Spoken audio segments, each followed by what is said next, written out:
All right. Good morning, everyone. And thank you so much for joining us for our book conference. We really appreciate it. We hope that we learned a lot today because, yes, it's about everyone that decided to come, but it's also about us, Winona and Jade, the ladies, learning stuff about how to do better with books because we are the pop poets. We are pop poets and we've written a lot of books that you can find out everything your ladies are doing on www.andithoughladies.com. Hold on. I'm just letting people in. So please be with me. Winona will be coming shortly. She's just a little late. I am Jade.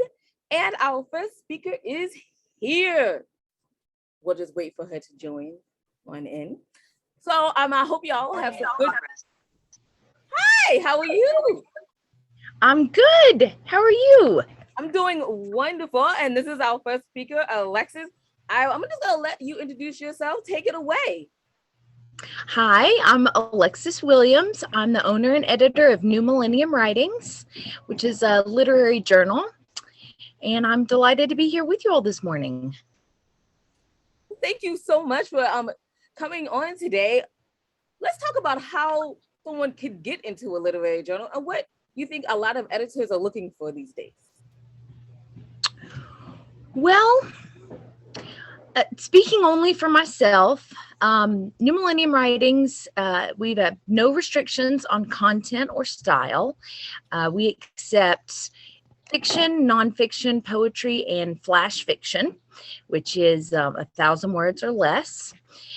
And for us, at least, it really is just about the best writing. We are committed to a blind judging process, which means we don't know anything about the author whose work we're reading. And I think for us, at least, that really helps to ensure that we are promoting emerging writers, publishing emerging writers, as well as established ones. So the advice I always give is send your best work and send it bravely. That's fabulous. So I have a question just because I'm a writer and I need to know. So when we're submitting, should we have at least gone through at least one or two edits before we submit? I would say absolutely. Just like with any other project, the more practice and the more attention it receives, the better it's going to get. Hang on just a second. I'm getting a question from my producer here. Hi. There's my other full-time job as mother to a little 5-year-old boy named Julius. Okay, baby. So yes, to answer your question, the more edits, the better. I mean, of course, if a story or an essay or a poem is just really excellent, then we're willing to, overlook a few little errors here or there. But the level of work that we get is pretty incredible. So yeah, do your due diligence. Send your best work. That is fabulous. You caught me in the middle of writing a chat saying, we are taking questions, y'all. Y'all have some questions for a literary editor magazine? For magazine? Wow, I said that totally wrong. My coffee hasn't kicked in yet. Anyone? Question? Okay, don't make me start calling on people. Brandy, do you have a question? That's terrible, right? I just called on random people. Tanya, question?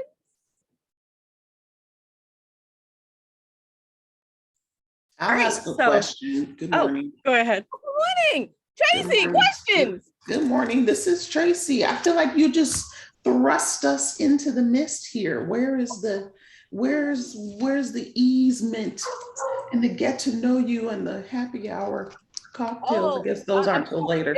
It's Friday morning, not Friday afternoon. If it was Friday afternoon, cocktails are there. We got to get loosened up to ask questions. So, I'm just saying.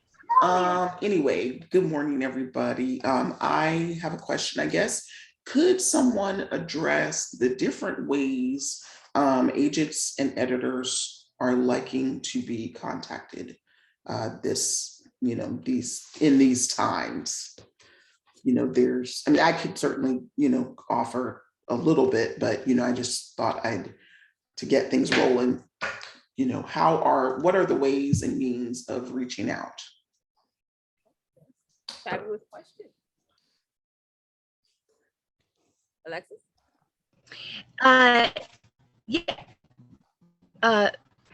To reach us, you can email directly, hello@newmillenniumwritings.com. You can also reach out to us on Facebook, or if you've already submitted something and you have a question about it, you can reach us through the submittable portal and send us a message there.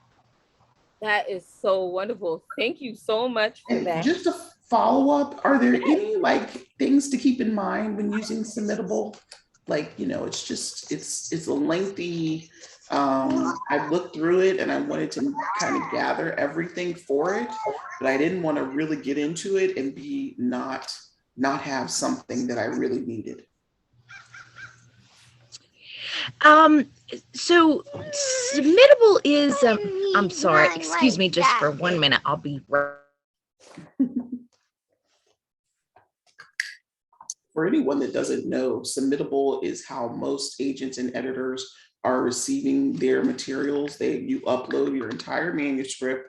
I think everybody knows this. I'm not sure, but I'm just, there are always newbies among us. So, I don't want to get in there. I was afraid to go in there, and it's like being sucked into the hokey pokey. Like I'm either going to dance or I'm going to sit on the sidelines. So I didn't want to get into the rabbit hole of doing it and then not have something that I needed. And say the hokey pokey. I'm sorry, I had to interrupt you. The hokey pokey. Yes, I love it. Yes, you have to put your left foot in, okay, and shake it all about. And I did not want to be unprepared doing that. So that's why I was just asking. But yeah, good morning, everyone. Yeah, so I didn't, but we'll wait.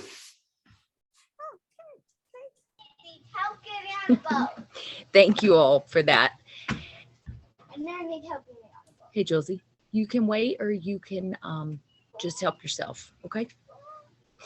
Now, I think the question was how to gather everything that you need to submit on Submittable. So what I've heard from writers about why they love Submittable is that, once you have your information, your bio, your contact information, your payment information, then it's pretty easy to just go from contest to contest, journal to journal that you want to submit to, because all of that is a seamless experience. And for our requirements, cover letters are optional. It's just really your name, your contact information, and then your work. And then, of course, if we do accept one of your pieces for publication, in that case, we'd ask for an updated bio. We give our winners the option of providing some writer's advice. We basically just give them a platform, about 100 words of whatever they'd like to share with our readers, and then a high resolution photo. I really appreciate you taking time out of your morning. You seem like you have a busy morning going. And can you tell us one more time and answering questions, can you tell us one more time where people can reach out to you? Yes, it's at hello@newmillenniumwritings.org. And then people can find out more about us at newmillenniumwritings.org, and also through our Submittable page, or by going to our website and following our Submittable link there. Thank you so much for coming on today. We really appreciate it. And a big round of applause to you. Thank you. Okay, so it was my pleasure. Thank you for inviting me, and thank you for all of your patience. I hope you all have a wonderful morning and a good happy hour later. Yes, we will. We all will. Thank you so much. All right, so we're going on to our next speaker, Bianca. And yes, I'm not going to try to pronounce your last name because I'm going to mess it up. How are you this morning? I'm good. How are you? I'm doing wonderful. All right. So you have this wonderful podcast about writing. Can you tell us a little bit about it and a little bit about you? Oh, hi, everyone. I'm Bianca Murray. I am an author of 3 books and 1 Audible original, and I have a podcast called The Shit No One Tells You About Writing, which is aimed at emerging writers to help them navigate the difficult journey to publication. That's fabulous. So what are some of the topics that you discuss, and what do you kind of want from some of your guests to come on? On the show, we have a Books with Hooks section where we have 2 agents who are our co-authors, co-hosts, and people submit their query letters and their first 5 pages to the podcast so that we can critique them and help them put together a really strong query letter to attract the attention of the best agents. And then we also get on really well-known authors and we interview them about the craft of writing.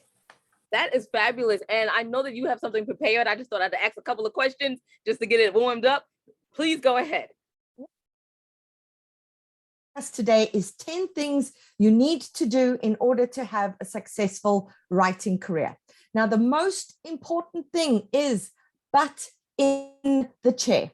Emerging writers seem to think that there is some big secret to getting published. And if they discover what the secret is, they will get published. But there is no secret. You would never enter the Olympics without having trained for years and years and years to do whichever Olympic sport you was doing.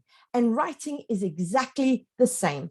Butt in the chair, write and write and write, because the more you write, the better you get at it. And the better you get at it, the better chance you have of getting published, right? So that's the first one. 2 is you need to be a lifelong student of the craft. I have been writing my whole life. I've been teaching creative writing for 10 years. I run this podcast and I am learning every single day. So consume writing podcasts, attend courses, read books on the craft. And most importantly, when you read books, read them like an author would. Don't just consume them as a reader. Say to yourself, how did the author do this? This was amazing. Let me take this apart. Let me try and figure out how I can do the same thing, right? So that's 2. Number 3, you need to want it more than other people want it. This whole journey is full of rejection. I was in writing classes 10 years ago with people who were way more talented than I am. Their talent blew me away, but very few of them are published today because they got the first or second no, and they were like, okay, clearly this wasn't meant to be, and they put the manuscript in the drawer. And you are not putting yourself out there if you are not getting no's. And the more no's you get, actually, the better it is, because that means you are really putting yourself out there. So take those no's, let them fuel you, let them motivate you, shake your fist and mutter darkly, and then go out and do it again. Right. Then 4 is you need to know what the hook of your book is. You need to be able to differentiate yourself from other books that are out there. And honestly, there are so few original stories these days. Every story has been done to death. There are only like 13 variations or something on the story, but you need to have a hook that is going to differentiate your story. And you need to know what that is up front, and everything you write needs to be structured around that, right? Then 5, seek, critique, and embrace it. And this is counterintuitive to human nature. We get our feelings hurt. We don't like being told that things we've done weren't good enough or wasn't really amazing. So we tend to seek our critique from people who love us and who are going to tell us how amazing we are. Now, that is great for our self-esteem. It is not great for our writing career. So get over that initial you have when someone critiques your work. So many writers tell me, I'm terrified to put my work out there because I'm terrified of the critique. And the only way to get better is to get that critique, embrace it, learn from it, keep polishing.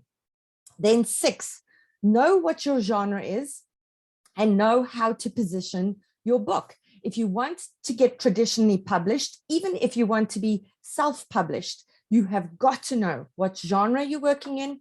You have got to be able to say, these are my comp titles. These are my comparison titles. So for me, the book that I've got coming out in August, we pitched it as The Golden Girls meets Practical Magic, right? So that tells you it's older women who are magical. So always know how to position your book, because if you aren't able to tell an agent where your book should be on the shelf, how the heck are they going to figure it out? And how the heck is the publisher going to figure it out? Okay. Then 7, do your homework on agents and on the industry. Know what is currently selling.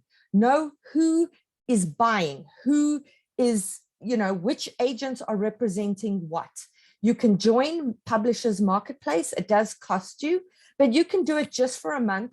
Join with a friend, pull your resources and say, okay, for a month, we're going to go on Publishers Marketplace and see which agents are buying which books, which publishers are buying which books. Because like there was a time that vampire books were the most important books, and then nobody was buying vampire books. And now apparently vampire books are making a comeback. So, be aware what's happening within the industry, which agents are actively looking for submissions, which ones are closed to submissions, because this is an industry you want to be successful in. So you need to do your homework. It's like anything in life. Then be in a writing group. This industry is so tough. It's difficult. We know all the time. It's heartbreaking. It's devastating. And our families don't understand because they aren't the ones putting themselves out there every single day. Surround yourself with other writers, because besides the fact that they're going to make your work better by critiquing it, they will be there to lift you up when some days you just are, why am I doing this again? It's terrible. Why do I keep putting myself through this? Then 9, polish your query letter and make sure your opening pages are super polished. The biggest mistake most writers make is they send out their submissions too early. They bang out a copy and then they're like, oh, yay, I wrote a book. And they send it out. Most agents are swamped in December because people write a book in November during NaNoWriMo, and then they're like, oh, this is great. And they send it off. Make sure it's as perfect as you can be so that you don't blow that one opportunity you're given. And then 10, finally, there is room for us all. There are days that it feels like other writers are succeeding and you aren't, and you just feel so miserable and you're like, why are they getting yeses? Why are they getting full manuscript requests? Why am I not doing well? Honestly, the wheel turns. There will be days that it's your day and there will be days that it's another writer's day. Lift each other up, be each other's best cheerleaders, and be your biggest cheerleader. This industry is so hard. Everyone's going to beat you up. Don't be another person beating you up. Okay. That's it from me, Winona. That is amazing. And thank you so much. Where can people check out your podcast? Because I mean, seriously, that list of 10, we need to learn more. So you look on Apple Podcasts or Google Podcasts. You search for The Shit No One Tells You About Writing. Our latest episode was with Emma Strobe, who's a New York Times #1 bestselling author. And you can work your way backwards from there. On Mondays, we give you comp titles. If you're struggling to find a comp title, or if you have questions about the industry, you can phone in and we answer for you. And then on Thursdays, we do our books with hooks with our agents, and then we do our author interviews. Okay. Also, I'm hearing something about a workshop you had. Yes. So in September, we have got a virtual retreat coming up. We have got 13 amazing speakers. Some of them are authors. Some of them are editors with the big 5 publishing houses. Some of them have written books on the craft of writing. It's going to be the Saturday and the Sunday. It is 18 hours of jam-packed content. It's really going to be amazing. So look at theshitaboutwriting.com and look on the retreats page for more information. Well, thank you. I think it's a Thank you. great workshop because remember, she said one of the great things is to continue to learn about your craft. And I feel like this is a great place to learn about your craft. So, Absolutely. hey, you might see us there. You know, you will Love see it. us there. You will I see would us there. love it. I'd love All right, it. thank you so much for coming on. We are going to our next speaker, but by the way, let me introduce ourselves again.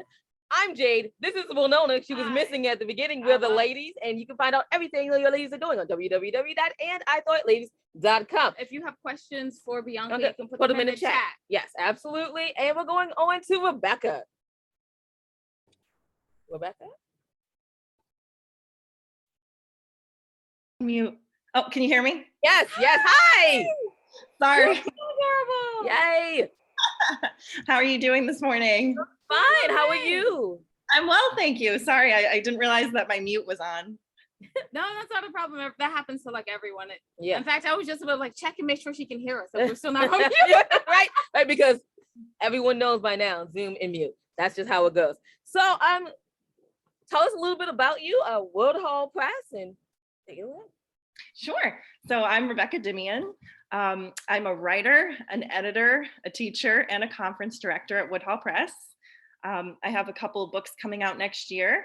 I teach mostly first year writing classes. I also teach writing for the web and food writing classes, which are pretty exciting.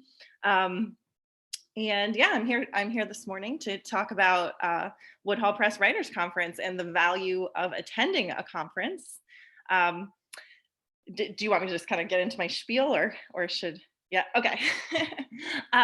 So I feel like this is a good follow-up to Bianca's talk, which was really helpful, so wonderful, by the way.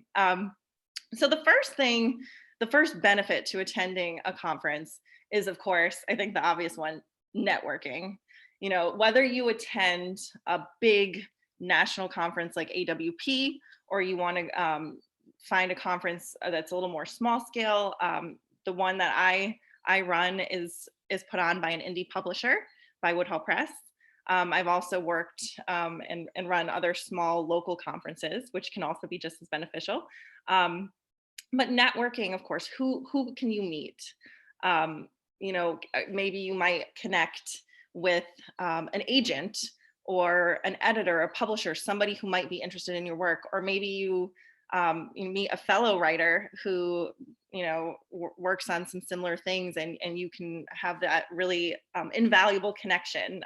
There's so much to be said for connection, of course, in moving your career forward, but also just for companionship.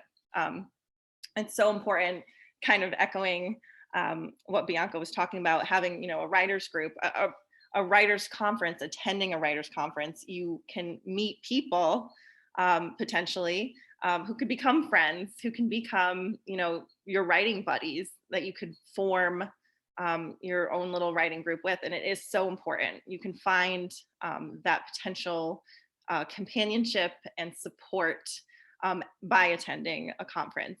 So that's the first thing. The second thing is, again, kind of echoing what Bianca was talking about, improving on your craft. The conferences that I run, the one that I run currently, we offer workshops. There's a workshop model kind of modeled after the low res MFA, where you attend workshops. Usually it's a published author will lead the workshop. Usually it's also a person with writing, teaching experience. No matter where you are in your career as a writer, you can always learn something new. You can always take away some important lesson, whether it's about your craft. Maybe you take something away about revision. Maybe revision's not your favorite thing to do. But having that experience, learning, and again, even if you're attending more of an AWP style, just by attending the panels, you know, there's always different topics.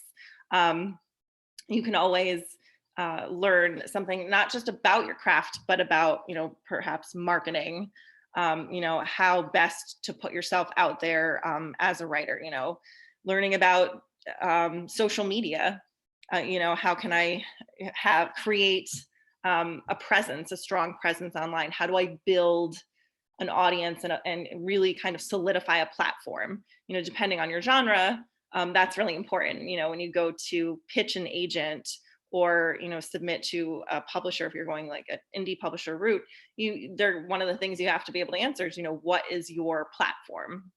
You know, do you have an audience? So you can learn about how to position yourself well, you know, by attending a conference.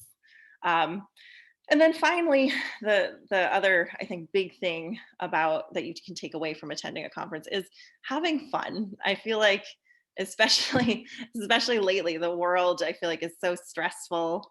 You know, and writing is no exception. Writing can be very stressful. It can be lonely. It can be challenging in good ways, but also not always good ways. And sometimes just attending a conference, it's a fun thing to do.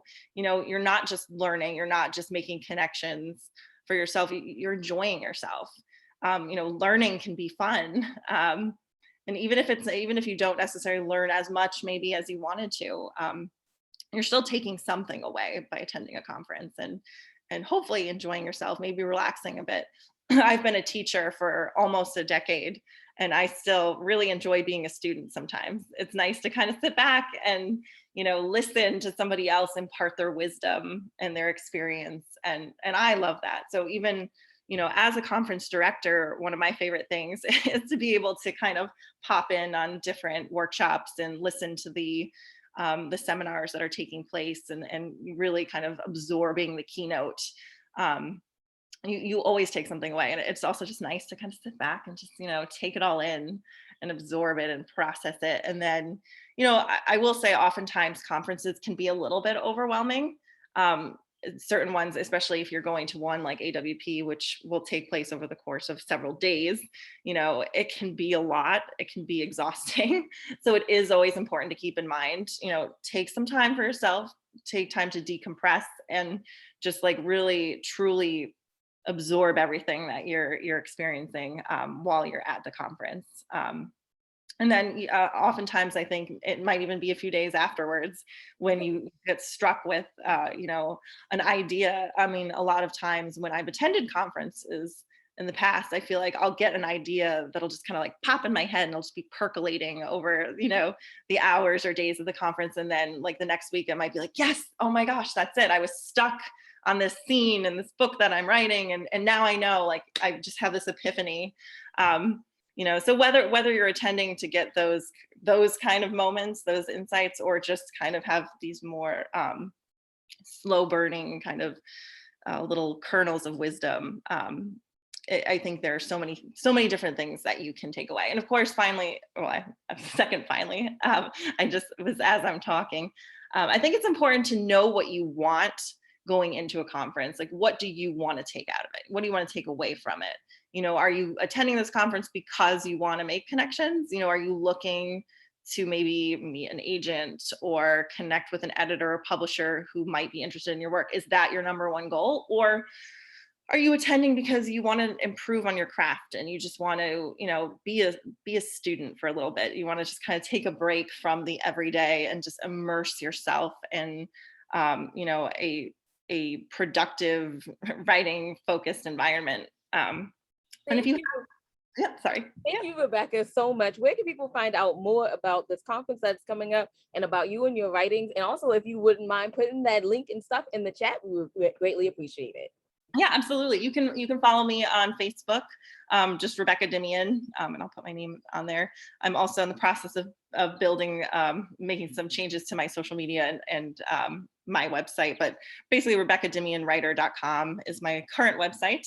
And then if you want to learn more about the Woodhull Press Writers Conference, I'll put the link in the chat. It's Woodhull Press. You can just do woodhullpress.com and go under conferences, but I'll put the specific link in the chat.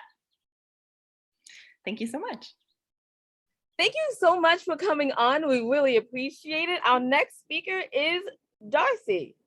If you guys have questions for Rebecca, please put them in the chat, especially like, because, you know, my biggest question is, what does it take to be a speaker at your conference? Because, you know, I'm always like, hey. But we have to have Darcy come on. So please try to, maybe you can answer that in the chat. Darcy? Okay, hi, I'm Darcy Carson. I'm a romance writer. I've noticed they mentioned genre, but they don't be afraid to say what you are, whether it's a mystery writer or whatever. I've been writing a long time. They tell me I'm a pit bull with lipstick when it comes to being a writer. I published my first book about 20 years ago, and then I wrote, but I didn't submit. Like Bianca said, you've got to be tenacious. And my favorite word for writing is persistence. You can't give up. And then suddenly a friend said, why aren't you submitting, about 3 years ago? And in the course of doing that, I've published 8 books in 3 years. 4 of them with Wild Rose Press. 4 of them were anthologies with 2 other writers. So that's why I say be persistent. Don't give up. You can keep writing even if you're not submitting, like I was stupid. But that's the big thing, persistence. Don't give up. I agree with everything every speaker has said. You need a critique group. You need to be with writers. You need to be, one thing they didn't stress a lot was organizations, writing organizations, join them. I belong to PNWA, which is Pacific Northwest Writers Association, and they have an annual contest. Don't be afraid to submit your work to a contest, and don't be afraid to be a judge. If you learn, you can't judge, say, in the same category that you entered, but you will see errors in other people's work faster than you see it in yourself, in your own. And then when you pick up your own, you go, oh my God, I did the same thing that I was being critical on. So it's always good to volunteer as a judge in a writing contest. That's the only thing I didn't hear anybody really mention. One time, my eye doctor asked me about being a writer. And I had to tell him, like they said, there's 8 to 15 basic stories for writing. In romance, the main thing is conflict and a happy ever after. And I said, it's the little things that you put between the pages that make your book different from anyone else's. It might be that your heroine likes chocolate with cinnamon, and that helps. That little unique thing, either you bond with a reader or the reader goes, oh, I'll try that. And that's why cookbooks are so popular. It's people, oh, I'll try that recipe. So it's the little things you put between the pages that make you stand out. I heard Bianca say something about reading as an author to your books. One of the things that I heard a very famous writer do, she'd been publishing for about 20 years, and she knew her writing style was good. She was very, very popular, but she knew it was getting stale. So she wanted to fix it. What she did is she went to brand new authors and read their books to see what they were doing differently than her. And then she modified her own writing. So again, it's learning the craft. She relearned how to write to stay popular and stay current, because tastes do change. Try and think, what else would you like to know? I write in the morning. I prefer to write in the morning. I feel like I'm fresher. And then I'll print it out and read it, because I don't see my own mistakes on the screen, but I can see them on the paper better. Critique groups, I belong to a critique group for probably 30 years. We have become friends. We get mad at each other, but we make up. And you're right. You can't go wrong with a critique group. A good critique group will be honest with you. You don't want your parent, excuse me.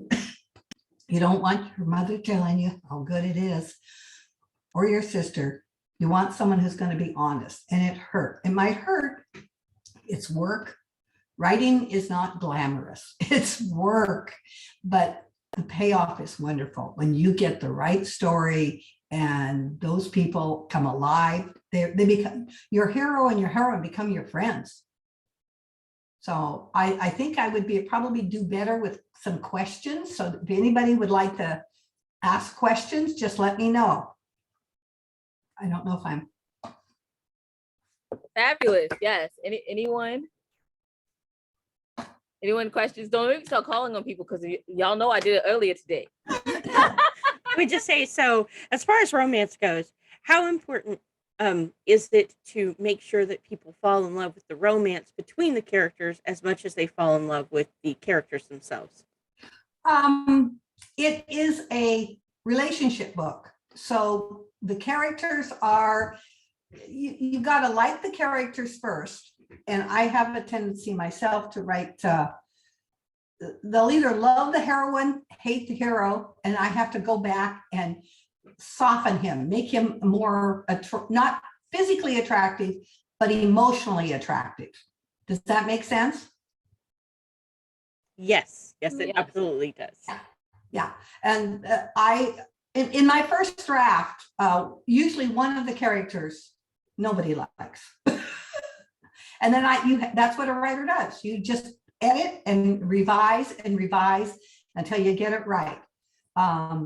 But it's the little things that you put in between that help bond those characters with the reader so that they enjoy the journey. That's fabulous. Thank you so much for answering that question. Anyone else? Okay. I also wanted to thank everyone for showing up today. Yes. And thank you so much. Round of applause. And Darcy Carson for waking up this early in the morning. Thank you. When I told you it wasn't glamorous, these are pajamas. So, I mean. That's hilarious. We love it so much. Don't wear your pajamas to a conference. You can if it's virtual. It doesn't if matter. Virtual, then maybe just put a good sweater on top of it. Nobody. What if it's a pajama conference? I mean, it could be that too. Oh my goodness! We're gonna host that.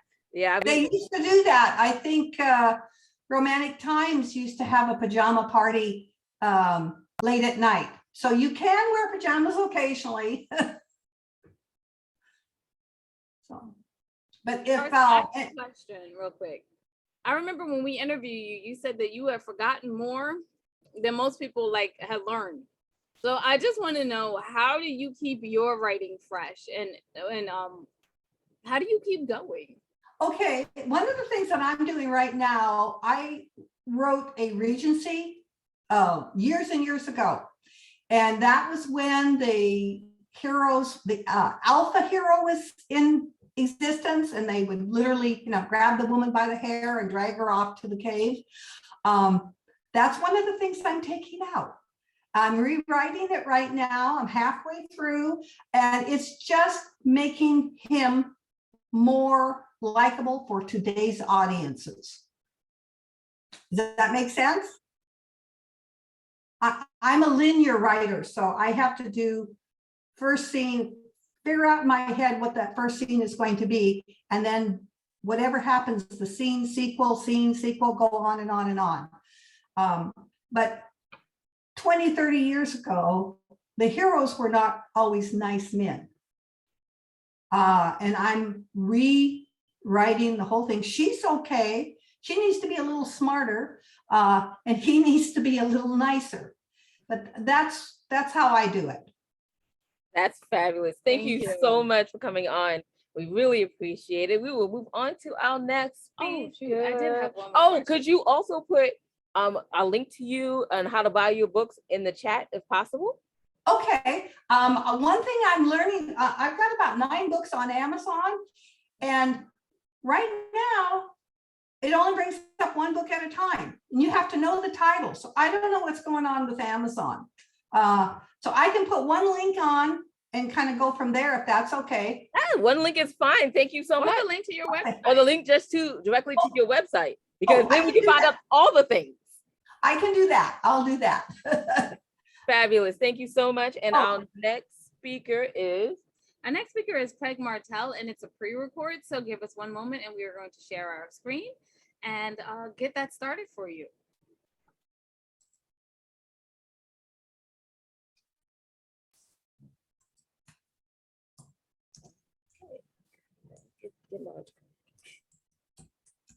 One. Hello, everyone. I'm sure that you have enjoyed what we had so far up to now. Now let's get to the.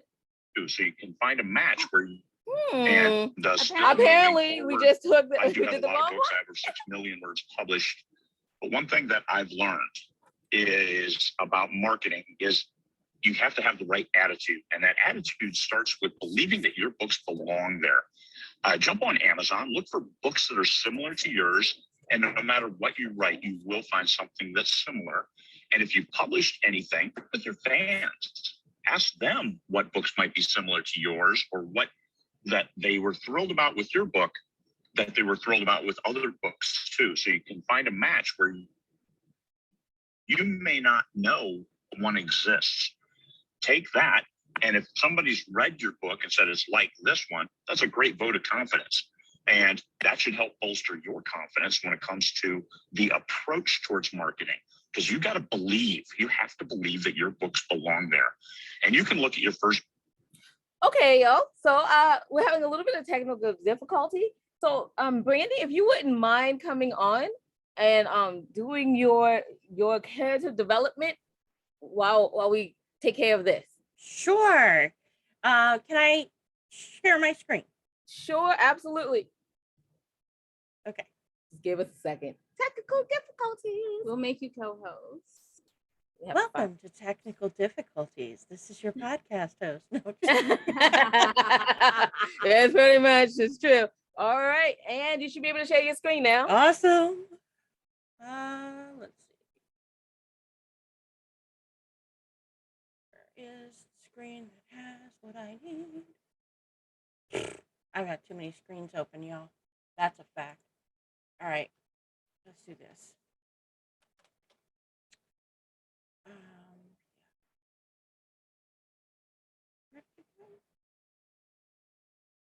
Sorry, guys. It is not being. Oh, there we go. There we go. Oh, wait. We are all experiencing technical difficulties this morning. I can see the computer hasn't had enough coffee either.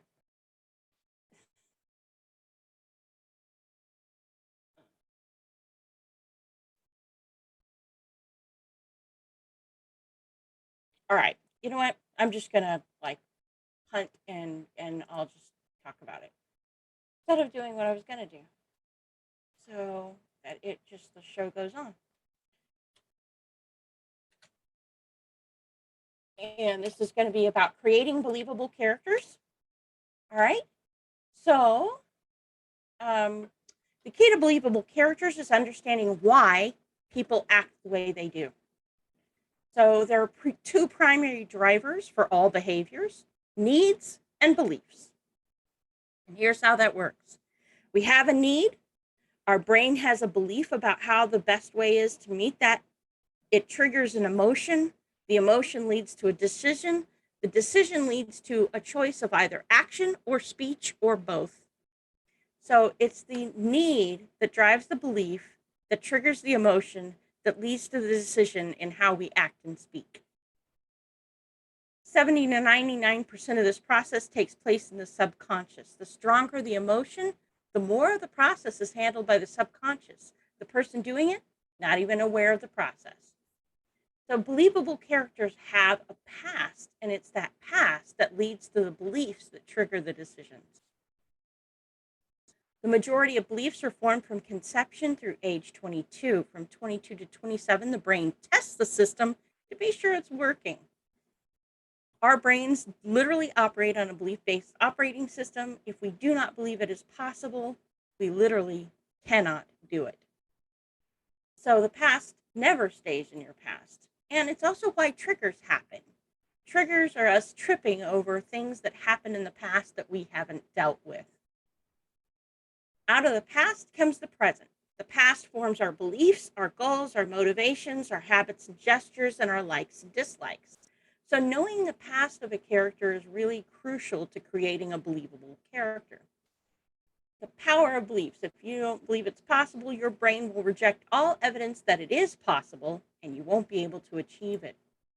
It's the source of our feelings. How we feel about a situation is determined by our interpretation of the events taking place and the meaning we assign to it based on our beliefs about what is true. It's not what happens to us that makes us feel a certain way. It's what we believe is true about what happened. So feelings feed actions and speech. So how we feel and how intensely we feel it determine the gestures we use, our posture, and the words we speak. Backstory shapes characters' beliefs, and this is why it's really important to get in touch with the character's backstory. Now, there are 3 ways to change beliefs. You can have a series of emotionally charged experiences. This is a slow but highly effective method that can rewrite the past and cause the character to reinterpret the things they believe. We can do affirmations and mantras. It's a little less effective. It's kind of like trying to install Macintosh software on a Windows operating system. Don't know if you've ever tried to do that. Doesn't go well. And the third is stories, which are highly effective and the least painful method of changing. So major losses, griefs, and pains are part of what form our backstory. Major victories and triumphs are another. Love and relationships, who we know, who we love, who we care about. Education and occupation is another part. All of that goes into who we are. And then personality, habits, and quirks. How our characters handle stress points and whether in a relationship, a job, or just in line at the checkout counter is determined by their personality, habits, and quirks combined with the rest of their life experiences. And that, my friends, is an overview of how we create believable characters. I hope that was helpful. Wow, Wow. Brandy, thank you so much. Yeah, you did that very concisely. Anyone have any questions? Okay, I see a little like, is that the party? Yeah. Or the party Congratulations. horn? I like it. Thank you, Tanya, for that. Let me go check chat and make sure we have, see if we have any questions in there. Anyone have any questions, comments? No questions or comments in there. I always love how you make a character, Brandy. Yes. Like, no matter how many times I talk to you about writing, it is always insane to me how much more there is to learn about your character's motivation. Absolutely.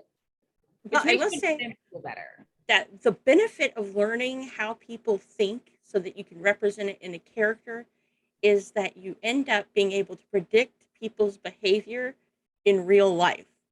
Like if you've got your character development mastered, if you understand well enough, you should be able to use it to accurately predict what somebody around you is going to do given your knowledge of their history and how they act. You kind of can piece together why they're behaving the way they're behaving and then use it to predict. I don't yet have my Creating Believable Characters book out. That is something, it is a work in process. But I do have Creating a Character Backstory that's out. Yeah, I know, right, Tanya?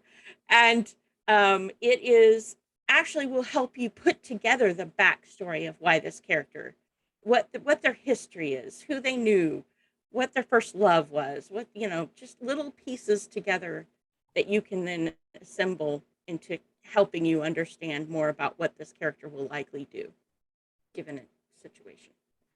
And I think it's great because you always remind me when I'm writing that this character existed before the story and will exist after the story.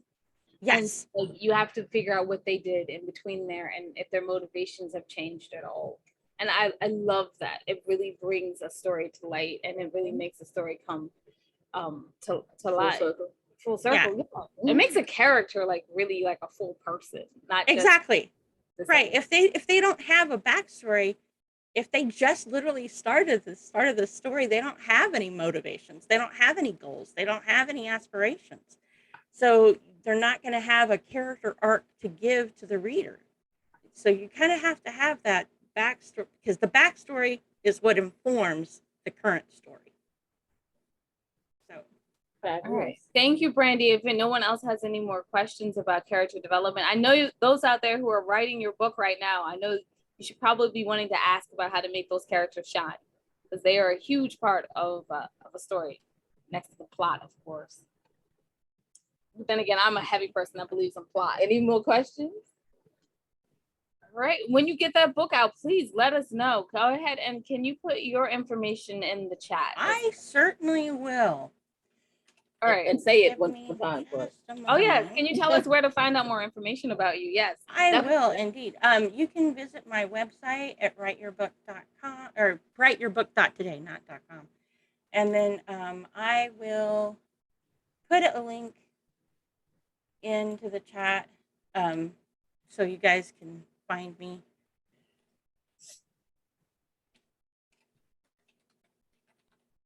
And of course, you can also find me on Twitter. Fabulous. I put that into the private chat. So okay, so we are going to go ahead to the next person. And yes, we're going to try this again with the share screen, because this is also a pre-record. Stephanie, are you here?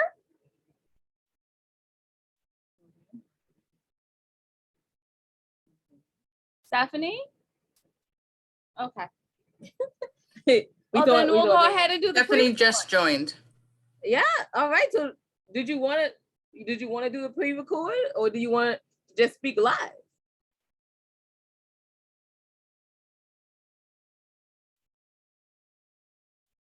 Okay. Of course, there's no last name. It could be a different Stephanie. Yeah, it's true. It's true. All right. Well, let's try the pre-record.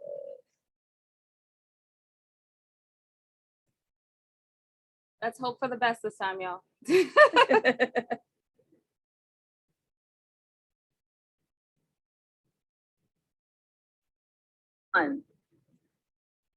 everyone. I'm hoping you had a wonderful time so far at the May Make a Book Conference, mini conference. It's May's Make a Book mini conference. I just love the word that it was like May and then make, and then I was like, cool, we have to have a conference.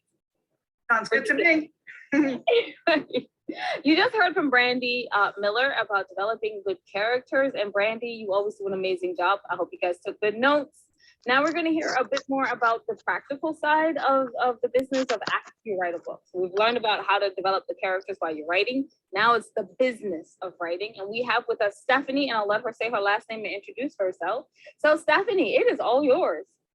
Thank you. Stephanie Rebel with Book and Wine Lovers Marketing, and I do virtual book tours for authors.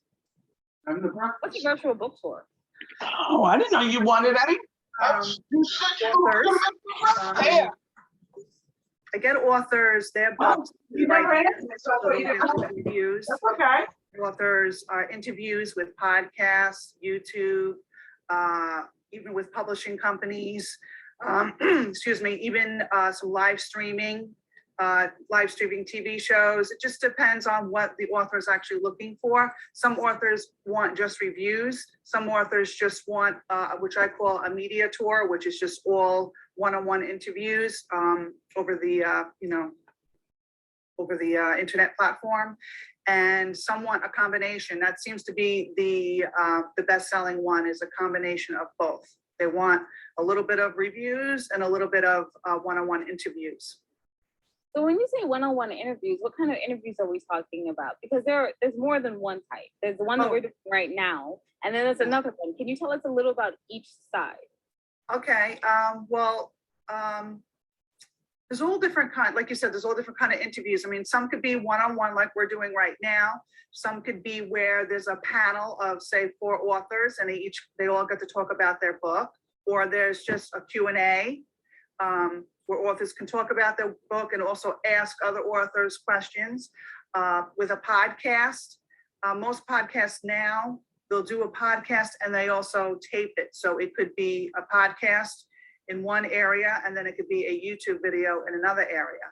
But basically they're all one-on-one, I would say, where the author could talk about their book, answer questions, but it's all different types of, it's not just book people. Like, for example, the other day I did I got a podcast for an author who wrote about a book in Italy. So he wanted to expand and get travel industry people to listen to his book because they'll get more interested in Italy. Maybe they want to read the book while they're on their way to Italy. Maybe they want to learn more about Italy. So that was like a little surefire way of getting a different niche of people other than just people who are listening about books. So that's where I could come in and help you, find other niches where you wouldn't think people would be interested in, hearing about your book, things like that.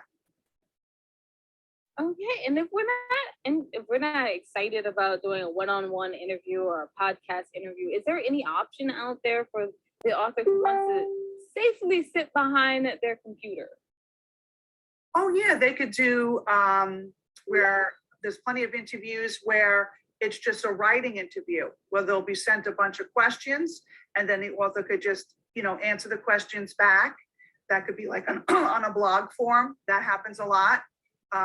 Because authors don't have a lot of time because, usually after they're writing one book, they should be marketing their first book, but they all should be starting their second book. So they don't have a lot of time. So doing the writing type of interview with questions is a perfect example of where they could safely stay behind the internet and the computer. When should an author be interested in marketing their books? Should they start afterwards, before, and while they're writing? I would say they should really start at least 3 to 6 months before their book comes out and really start thinking about, their plan, their marketing plan, whether they're going to market it themselves or they're going to hire a company to do it for them. They really need to start thinking about who their market niche is, what kind of people are going to read their genre. They need to set up an Instagram account, Facebook account. They need to get stuff prepared and ready for that particular book and the marketing of the book. They want to get the book into the right hands. So by, for example, doing a virtual book tour, if you sign up, say 3 to 6 months ahead of time, I'll already have people who want to read your book. Once your book is printed, we could send it out to the readers. You need time for that. So that's why going a little ahead of the printing of the book is a good thing. And a cover reveal is nice to get people excited about your cover. Again, you might not even have the full cover ready, but if you schedule it and when it's going to be ready, you can do a cover reveal. There's a lot of things you could do to market your book to get ready before it even prints. So don't be afraid to want to market your book, but it's not completely printed and ready, hot off the press yet. That's okay. It can be started ahead of time, and it should be. You want to get people excited for your book. Good. If you'll give me 1 second, my dear audience, I think I'm going to need to do one more cough before I come back. Hold on. You okay? I really need to go get water. So I'm going to ask you this question. If I disappear, you guys know what happened. Oh, why would anyone want to sign up to get an interview or reviews? What does it do for their book sales? Getting an interview will help you help the author personally to get excited about their own book. And that's what they really need. They need to have that fire set underneath them. They've been so tired from writing up all night, getting the book right, getting it edited, all this stuff. They need now to get really excited about the book. We want this, by getting interviewed by all different types of people, you're going to get all these different kind of questions. And the author will be able to answer all those questions, each time. It's just, I just think interviews are not only good for the audience, but I think they're really, really good for the author themselves. It gets them excited about the book and more passionate about their book. I mean, not that they're not already, they are, but people will hear and see their excitement. Yeah, it's definitely a good thing to do. And I know it's hard to be in front of the camera, but once you do it a couple times, it's no big deal. What can a person do to prep for a tour? Oh my word! I assume my brain coughed right out. That's what happened here. So what can people can do to prepare themselves for a book tour, especially if they're not comfortable in front of the camera? How can they practice and get ready? So if they are going to be interviewed, you mean? I would say maybe go on their computer and do a practice Zoom, and they could see themselves right on the camera. No one else could see them, but just themselves. They could set it up. They could make a background of their book if they want, or just have a plain background. They could see maybe what colors look better on them. Some people look better in, purple. Some people look better in white, whatever. It just, you can practice that way and practice talking to yourself and pretending like you're being interviewed. And this way you'll get used to seeing yourself on camera. It won't be like a shock, because some authors have never been on camera. So it won't be a shock. I would definitely do some practice Zooms. You could even do practice Zooms with some friends if you wanted to. But the thinking part of it is just being yourself and letting people in. By being your authentic self, that's where your book will come out, and people will want to read it, because you're telling them little tidbits about the book that they didn't know about. Like one time I listened to an interview, and the author was saying how she was on a rowing team. And I was like, wow, like I got to find out more about this author. But just her little bit of tidbits of background information made me want to read the book. And not even that, I mean, the book did sound interesting, but I think I was more interested in the author herself than I was about the book, but it made me want to read the book. I'm basically hand-holding the author's hand. I'm hand-holding the reader's hands. I'm making sure everything is getting done the right way. Where other book tour companies might be so busy that they might just be like banging them out, and maybe not really seeing and overseeing the really little details that are really important to authors themselves. But I would definitely do your research and compare pricing, compare their services. I would call them up and talk to them, see how they sound. Are they professional? Are they not professional? What can they do for you? And then in terms of pricing, they're all across the board. It really depends on what kind of company you're looking for. If you just want reviews, then you might want to go with company A. If you want other things, then go with company B. With my company, I do have set prices, but if an author comes up to me and says, look, I only have $200 to spend, what can you do for me? I'll figure it out, and I will get them a tour. I'll set them up with a tour for the $200 or $150 or whatever they have. I can figure it out for them. And then what was this? And how they can reach me. Just bookandwinelovers.com. I have the website. I'm on Instagram as Book and Wine Lovers. All right, thank you so much, Stephanie, which feels weird to say to a pre-record, right? But thank you anyway. Thank you anyway. Do you guys have any questions about that interview? I can see if I can try to answer them, but I think Stephanie is also here. No? Okay. For anyone who might be interested in getting my help. Okay, no, let's check it. Oh, I love that, Laura. Press camera on your computer and you can see yourself lighting what colors are best and hear yourself. You can video it as well. Lauren. Oh my word. I was like, wait, I don't see that. Thank you. That was funny. That was really funny. All right, so we also have a surprise extra speaker today. Yes. That we did not put on the schedule. We weren't sure, but hey, yay. I'm so excited. She's coming. Rita Rich. Rita? Oh my, I'm here, but you kind of caught me putting on my lipstick. Surprise. Oh, no. We can come back in a minute. I'm so sorry. No, that's okay. No, I'll just, it's all ladies here. So. Yeah, the lipstick is important, y'all. It's important. You look lovely, and it matches the flower on your dress. Yes, absolutely. Thank you. Well, I'll give you guys a little tour using my iPhone, so you can have a little tour of me walking to my living room. I am so sorry. It's okay. Well, let me introduce myself. My name is Rita Rich, and I just caught the very last bit about the from the young lady who is a publicist and promoter of books. And I'm glad to be here to add to that, because I've been a long time national radio talk show producer back in the day when producers actually needed lots of authors to help them be, well, put on a good talk show.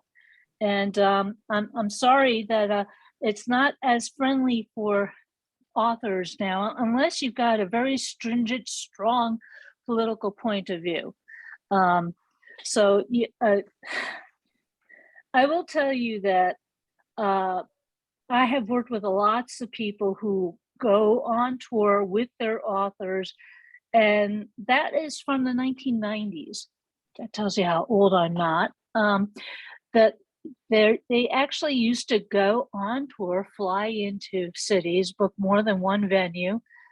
Because I was based in Washington, D.C., we got a lot of good people. And if goodness knows, if they were doing something at one of the theaters in D.C., D.C. was the place that if you had a play, you would come to D.C. to work out the kinks. Sometimes you would rewrite things. Sometimes you took things out.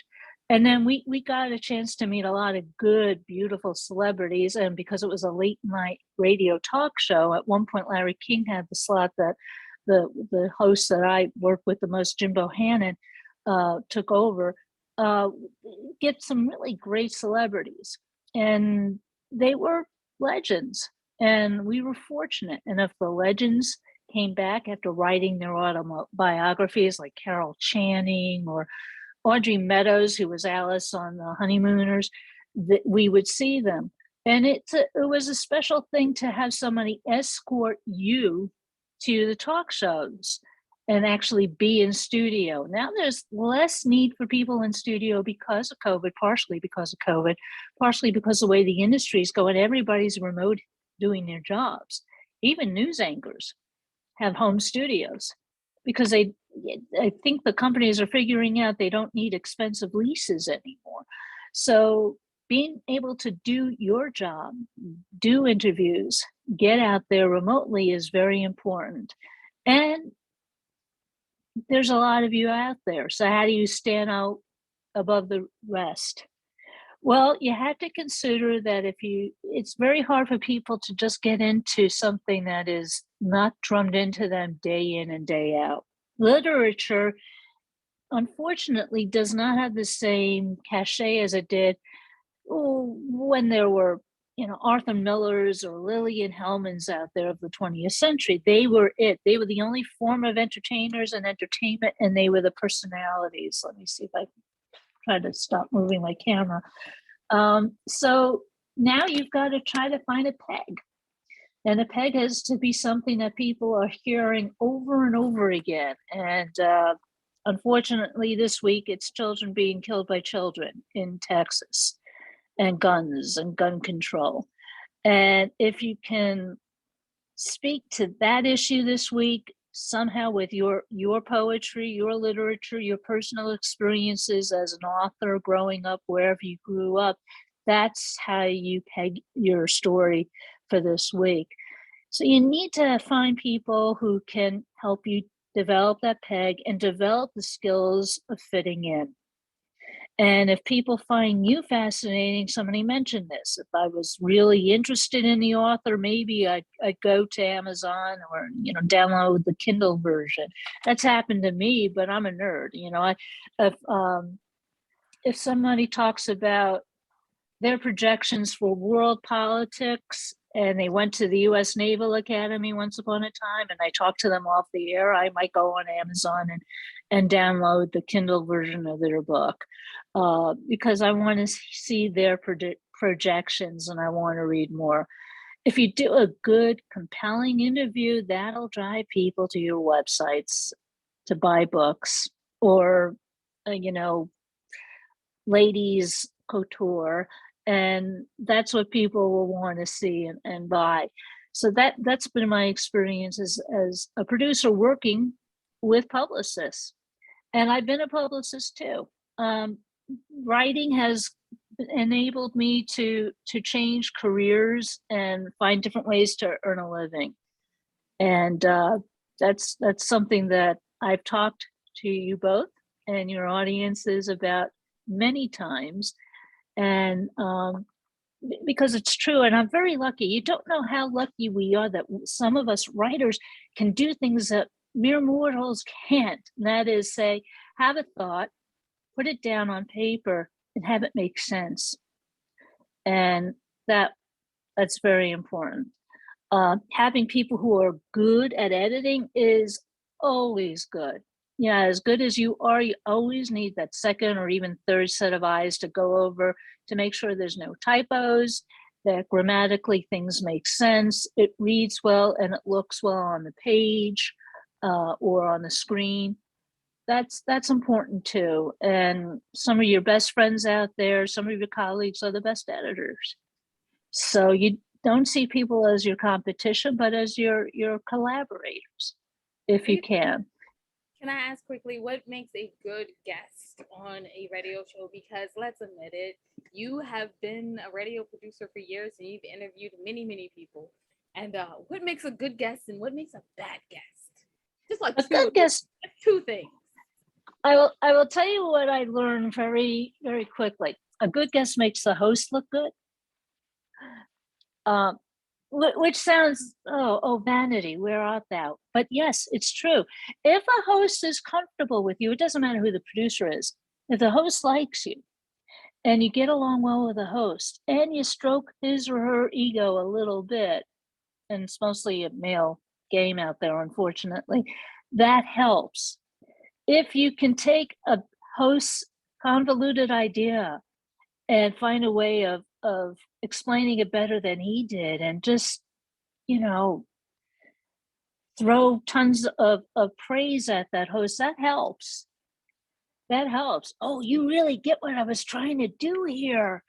Oh, this was the point I was trying to make. Thanks for asking me that. That's such a great question. But if you do it like a robot, nobody's going to believe it. But you got to try to be authentic about doing it. And you have to be a guest that can stay up with every industry and everything out there, know a little bit about everything that's going on in current events and news, because people are going to want your reactions to that. That might give them an extra thing that they can use on another one of their programs. Repurposing your interview, it would be very helpful to people. Nothing goes to waste, especially nowadays when newsrooms barely exist. So repurposing a material is very important. But yeah, make the host look good. Give them the news nugget, even if it's not your specialty.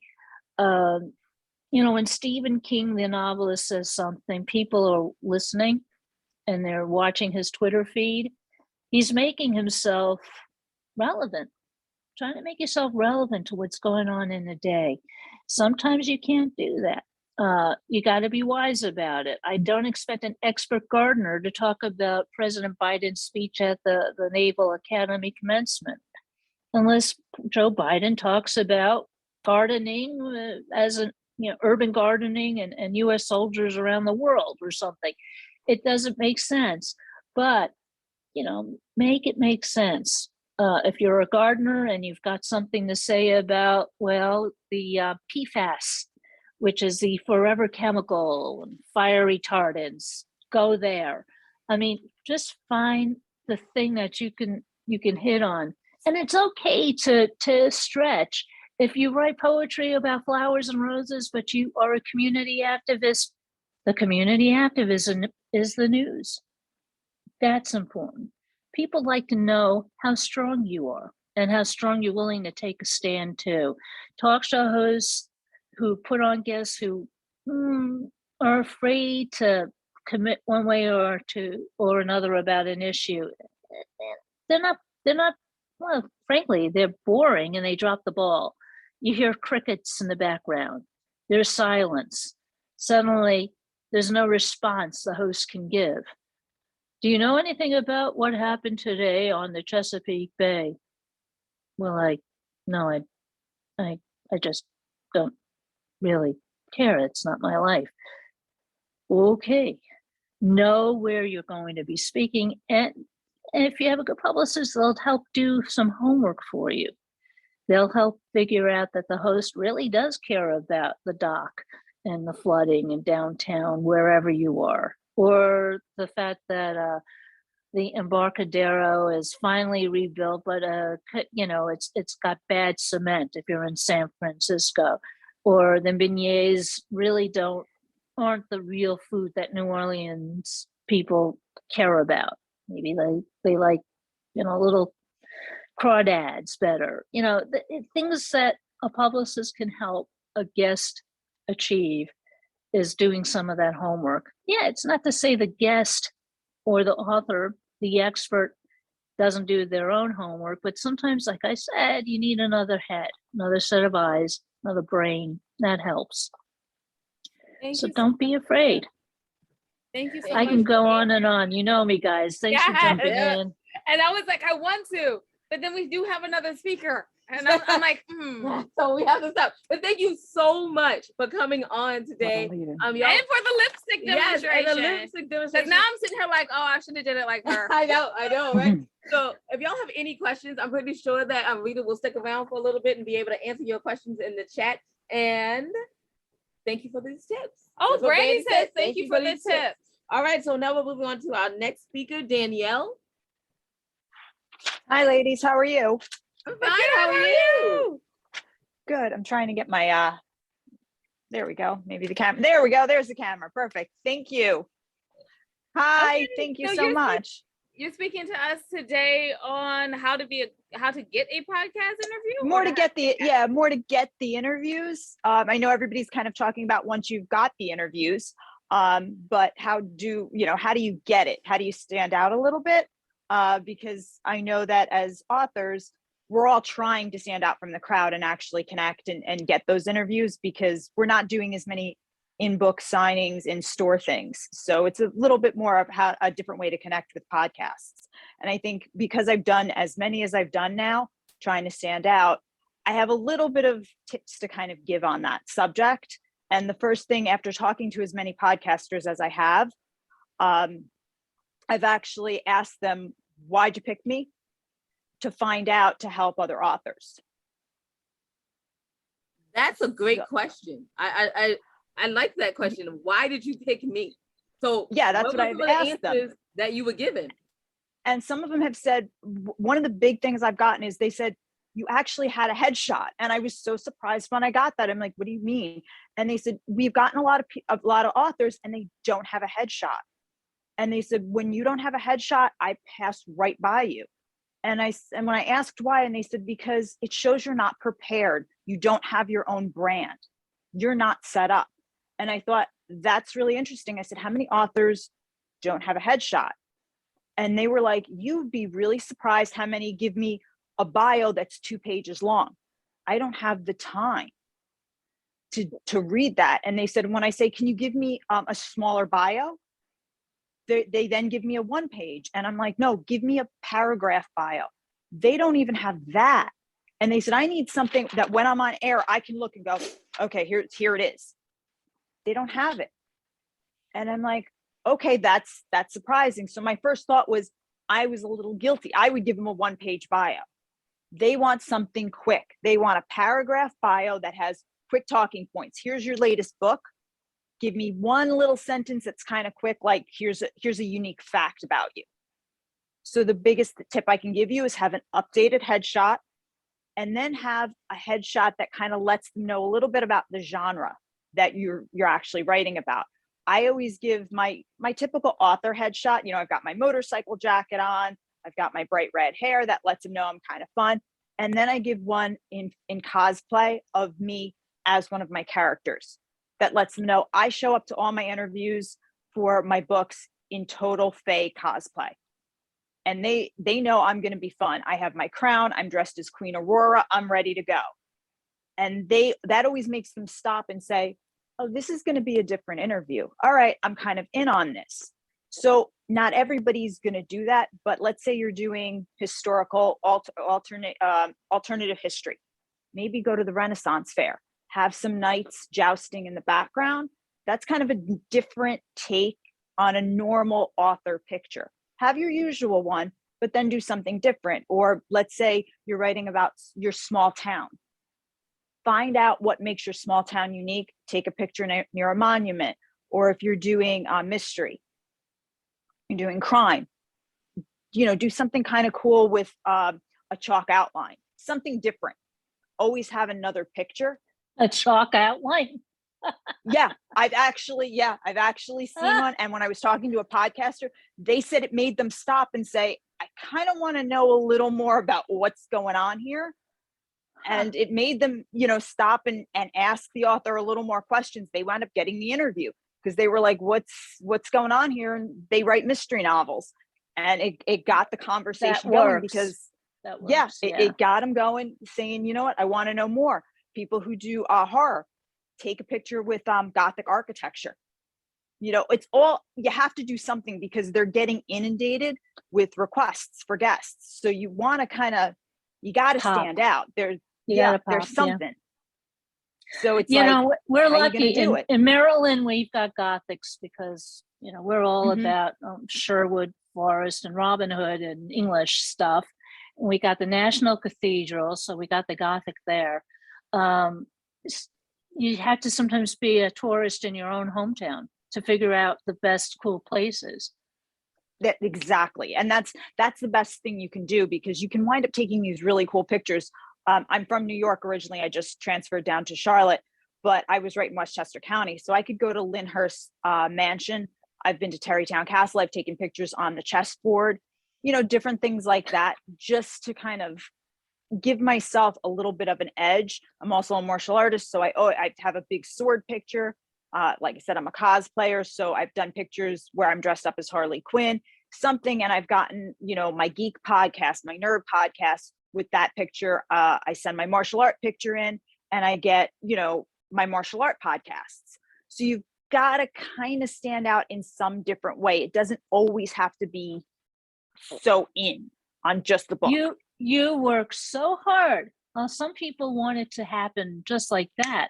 You put in how many hours a day do you think about this? I try to, because between writing, and we all have the job as an author to write, we have to put our time aside. I try to put in a good hour to an hour and a half, but the other thing I do is I am on podcastguests.com. I'm listed there. I'm listed on matchmaker.fm, and I've just listed myself on Podmatch. Yeah, Podmatch, that's it. And even I listed on Podmatch yesterday for the first time. And I booked 3 podcasts yesterday, and I was on there for 2 hours. Wow. I was just listed, and I booked 3 yesterday. So, but there on Podmatch, what's nice is that you can list up to 5 pictures. So I have my Queen Aurora picture, my normal headshot, and then I have a book picture, a martial art picture, and then I think I had maybe another book cover, and I got them. So Podmatch, now you're going to pay for Podmatch. You're going to pay $20 a month, but that's kind of the go-to place. Podcastguests.com is another one, and matchmaker.fm. They actually have an app. Matchmaker is free. They do have a pay service. Podcastguests.com, I believe they have a free platform, and then you can pay as well. There's 2 on that one, but so far it's worked out. It's a way to get listed. But when you're on these platforms, what you have to understand is you have to do a lot of the work. You got to upload your headshot. It's got to be a good headshot. It can't be the one from your cousin's wedding where you got your makeup professionally done and you think your hair looks really good, so you're kind of cropping out. You're holding the bouquet and you're kind of cropping it out, but you can still see the flowers. No, you can't do that. You got to have a good headshot. Everybody pretty much has a smartphone now. It has, most of the cameras have a portrait setting. Do it. If not, go get it professionally done. You're going to keep the headshot for a good 3 years, give or take. You can't use the one from 10 years ago. It's got to be, you got to spend the money a little bit. You know what I mean? go get your makeup done, get your hair done, like do all that stuff, because this is going to be your calling card for a while. And they want to see it. You know what I mean? You got to do it. They're going to ask you top 5 questions. You're going to have to do the interviewer's job. So think of the top 5 questions you want to get asked. And it can't be the typical, what's your book about? Okay, we all know we're going to get asked that question. You got to look at your book and think about what your motivation is in the book. Pick something. My book, I write fantasy, but there is some religious motivation in there. I'm on 2 blasphemy lists. So I always put, what's it like to be on a blasphemy list? I put it in there because I face that controversy head on. I don't wait for them to find it out and research. That's one of the first ones. Then, my other question is, why cosplay? Why cosplay as your characters? How does it help you in writing? Those are the things that I just hit them up because they're obvious. They're obvious to me, but to an interviewer, they may not be. So I just put it out there and let them know it's here. And I even put sometimes like, why do adults cosplay? What's the benefit? Because from a geek we all want to be standpoint, kids. We want to be kids still. We all want to wear We are spandex, kids. just a little bit. Yeah. There's no harm in that. So, I try to put something, and sometimes I'll put, little things in there. I have virtue and power angels. How does that work to society? What's going on in society? What's the motivation? Little things just to try to make it relevant to what's going on in today's society now. What's the metaphor? What, is this an allegory? Whatever I can. Tanya just said I cosplay. That's awesome. You can even put that in your bio. Have all of that ready to go because they're going to ask you these very specific questions. Have it all in your profile. The thing is to make your profile stand out. This is going to help so much. At least pick one of these platforms, because you just going around and following people on Instagram who have podcasts and engaging is a good way to start. It will help, and they will like things back, and that's fine. But when they're looking for guests, they're going to go to see who puts the time and the work in. And that's why they're going to hit up these platforms. It's nice if you follow them. That's helpful. It is helpful. But to really get booked, no, they're looking to see who's put in the time. And that's by listing on these platforms and having the right headshot, because that shows that you've done the work. And that's kind of what they're looking for. If you can get a publicist, it's great. But not all of us can at the time. So you've got to kind of take it to the next step. Make sure you have your book covers up and they're good, clear images. The resolution's good. Can't be a blurry one, because they're going to pull right from there to then list it. Have all your links. Make sure you have a website. That's another thing I heard from podcasters. They didn't have a presence. Doesn't mean you have to be on Facebook, Instagram, LinkedIn, TikTok. You don't have to have every social media platform, but have a presence on one and have an author website. It doesn't have to be the fanciest, but just have something. Build it on Wix, build it on wherever you have to, but just have something so they can find you and make sure it's up to date. Danielle, I want to thank you so much, first of all, for doing What? this. All of because this. I thought most people knew this. But That's not a lie. I did. So did I. Believe me. And when the podcasters were like, no, I was like, oh, okay, that's news to me. So I was like, okay, that's good information. I thought, like I said, I thought it was well known, but apparently it's not as well known as one would think. Well, because people want the. Rita, I want to thank you for doing a bit of an interview there. Yes. I'm sorry. Relax and chill. No, it's it's your natural state of being as an interviewer. So I'm sorry. No, it's great. It's great. Danielle, where can people find out more about you? And then I'm going to ask Rita the same question, because she just did this awesome interview. You can find me on birthofthefae.com and on Instagram at birthofthefae_novel. Fabulous. And Rita, where can people find out more about you? And when is your podcast coming? Yes. Oh, Thank you. No, I've actually got a couple of freelance gigs producing talk shows and helping with some website updates. So that's pretty cool. But you can your podcast because we need to talk. Yeah, This has to happen like ASAP. Yeah, your podcast has to come down. But where can people find out more about you? Well, I have a podcast production company that's kind of been sleeping in the background called Flatlands Avenue Productions, like Flatlands Avenue in Brooklyn, New York. FlatlandsAvenueProductions.com. I'm on a website, and you can see most of my podcasts have been a socio-economic, political flair. There is a storytelling person in California where they have all these screenwriters who are itching to tell stories beyond getting paid to do it in Hollywood. And so you'll also see Tasty Words podcast because they do live salons on stages and everything. And you've got people who just show their, actors and actresses who show their creative selves, because before you're on the big screen, you do a lot of things. It's amazing. So we've got some good stuff archived there. I used to be the news director of a radio station in Annapolis, Maryland. And now I'm back to filling in and helping out my friends at Westwood One Radio by producing programs there and screen calling, making sure the listener phone calls are decent. So that's all about me. I'm going to stop talking, but thank you.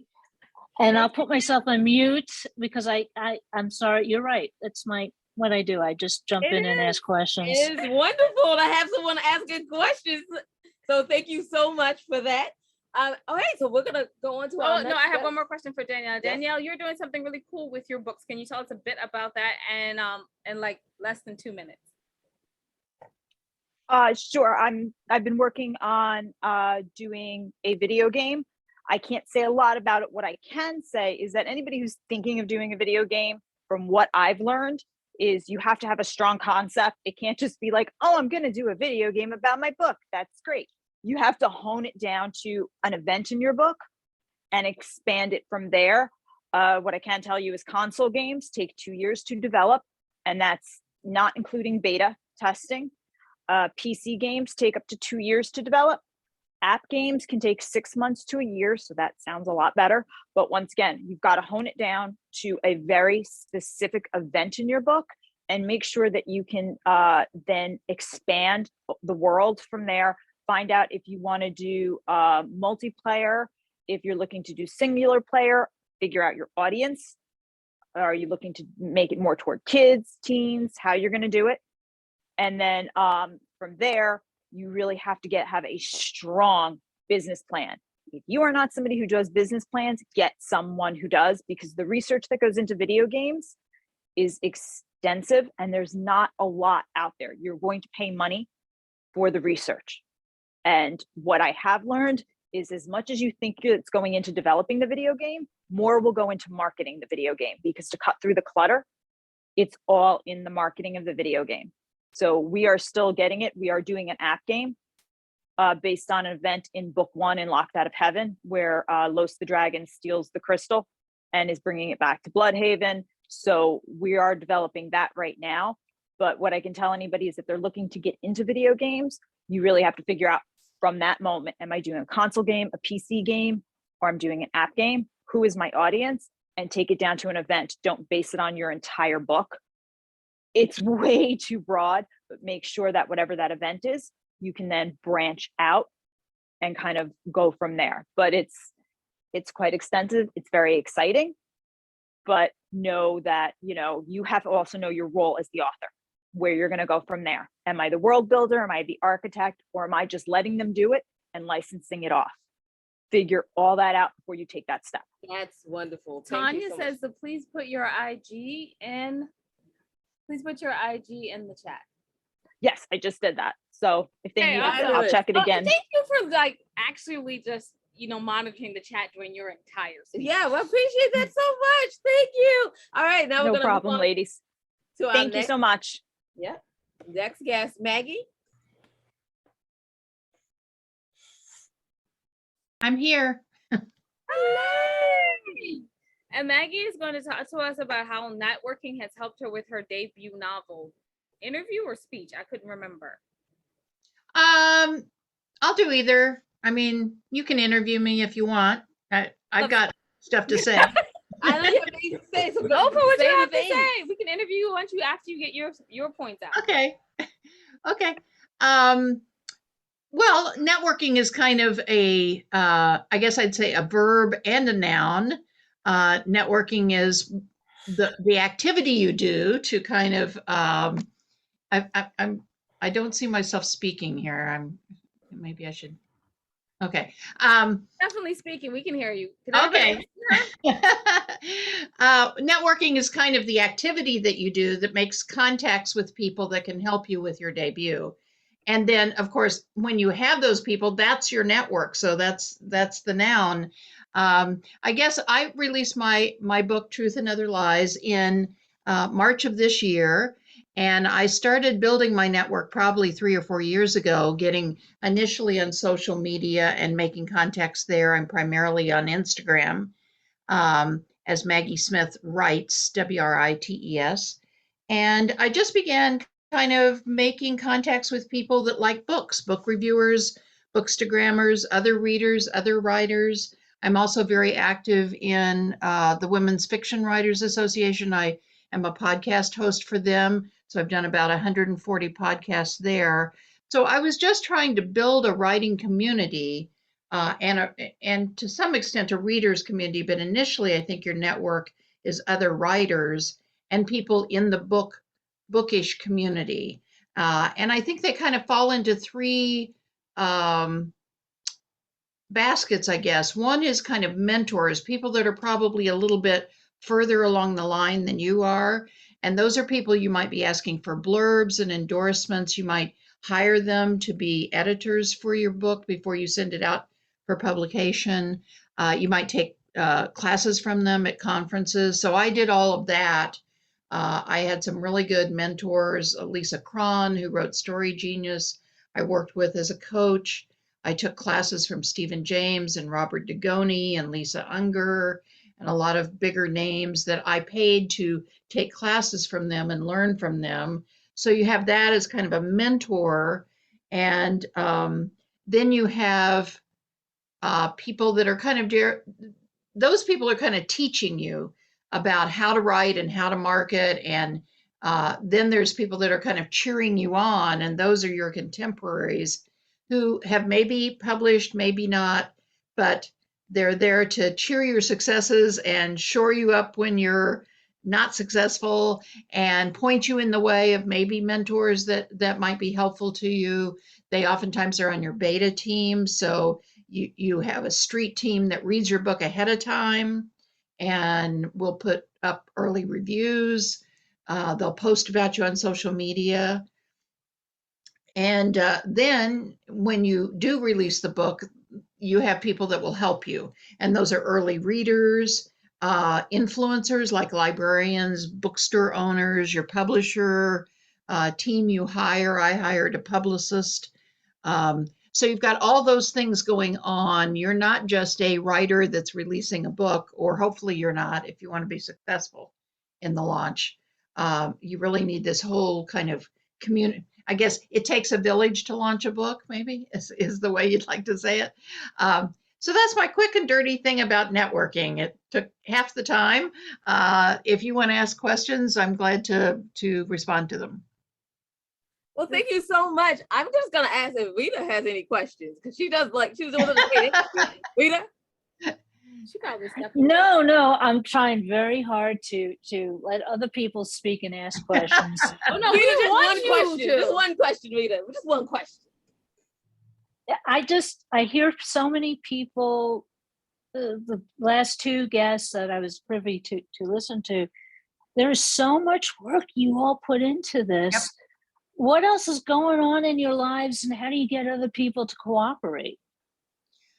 Well, I'm a full-time writer, so, you know, I have this as a job. I do it 8 hours a day in one way or another.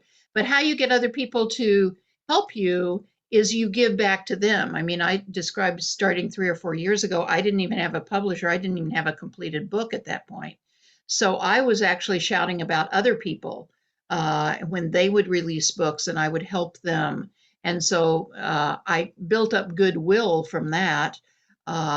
People that I had on the podcast went on my email list to later tell them about my book and ask them for help. So I think it's kind of a give and take. Now that I'm through my release, I'm going back to the giving end of the stick, and posting about my fellow debuts that are debuting later in 2022. So it's really kind of a give and take when you're talking about other writers or mentors. That's how I see it. Well, I think that people don't, how can I say this? A lot of people are not so nice. They don't give as much as I'm hearing you say give. Yeah. I mean, you can't look at it that way. You have to just kind of put it out there in the world, and they don't necessarily, there were some people I approached to be on my street team that I had been on their street team, and for whatever reason they said they couldn't do it. Now that could be something as simple as they've got a book themselves coming out in 3 or 4 months, and they've got to put all the effort behind that. So I think you just move on. It's just like when you query agents and 3 of them say no, you can't just sit and wallow in that and say, oh, well, I'm never going to query again. You just have to believe that sooner or later it'll come back to you. And besides, I like books. I like supporting authors, other authors. So I get a kick out of recommending books that I like and interfacing with other authors. Fabulous. I love that. Interfacing with other authors. I feel like we just joined the book board. Yeah. We are the book board. Okay, anyway. Where can people find out more about you? And then we'll take another question from anybody else in the audience. Well, my website is maggiesmithwriter.com, WRITER, and there's lots of stuff there, and kind of a contact form if you want me to speak at a book club. All the podcast episodes are there. Blog posts are there. So, and about the book, if you're interested in the book and where to buy it. So. Now, you said podcast a few times, but I have not heard the name of said podcast. Oh, the name of the podcast is Hear Us Roar. It's under the auspices of the Women's Fiction Writers Association. Everyone that's on there is a debut author in women's fiction. They belong to the association. And so I've got 140 episodes, so it's been going for a long time. That was one of my big educations, is just listening to these people over all that 3 or 4 years that I've been doing it, where they told me what they did that worked and what they did that didn't. And these people are all the way from indie publishing to the person that I have on this week was with one of the big 5. So, and her story is fabulous because she was so naive that she queried Gillian Flynn's agent, who said she was closed to submission, and the woman took her in the first day that she queried. The only agent she queried, she was closed to submission, and she was Gillian Flynn's agent, and this woman got her. So it was like a fairy tale come true. So everybody's got a story. That's fabulous. Any other question out there before we move on? No? Okay. I love hearing everyone speak, and then I'm like, I can't wait. They're gonna ask so many questions at this guest. I covered all of networking in 10 minutes. Absolutely. Okay, so we're famous for that. We always give people like, we have 7 to 10 minutes to cover this subject. This whole subject. Give us some bullet points. All right. So thank you so much for coming on. And thank you for having me on. Best of luck with the whole rest of the conference. Thank you. And we will move on to our next guest, George.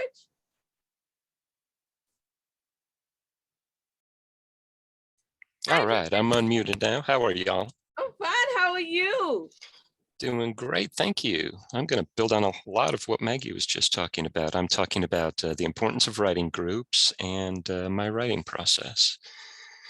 And so I figured I'd say what I have to say, and y'all can ask me questions, or, Rita, I'm sure will want to chime in with something.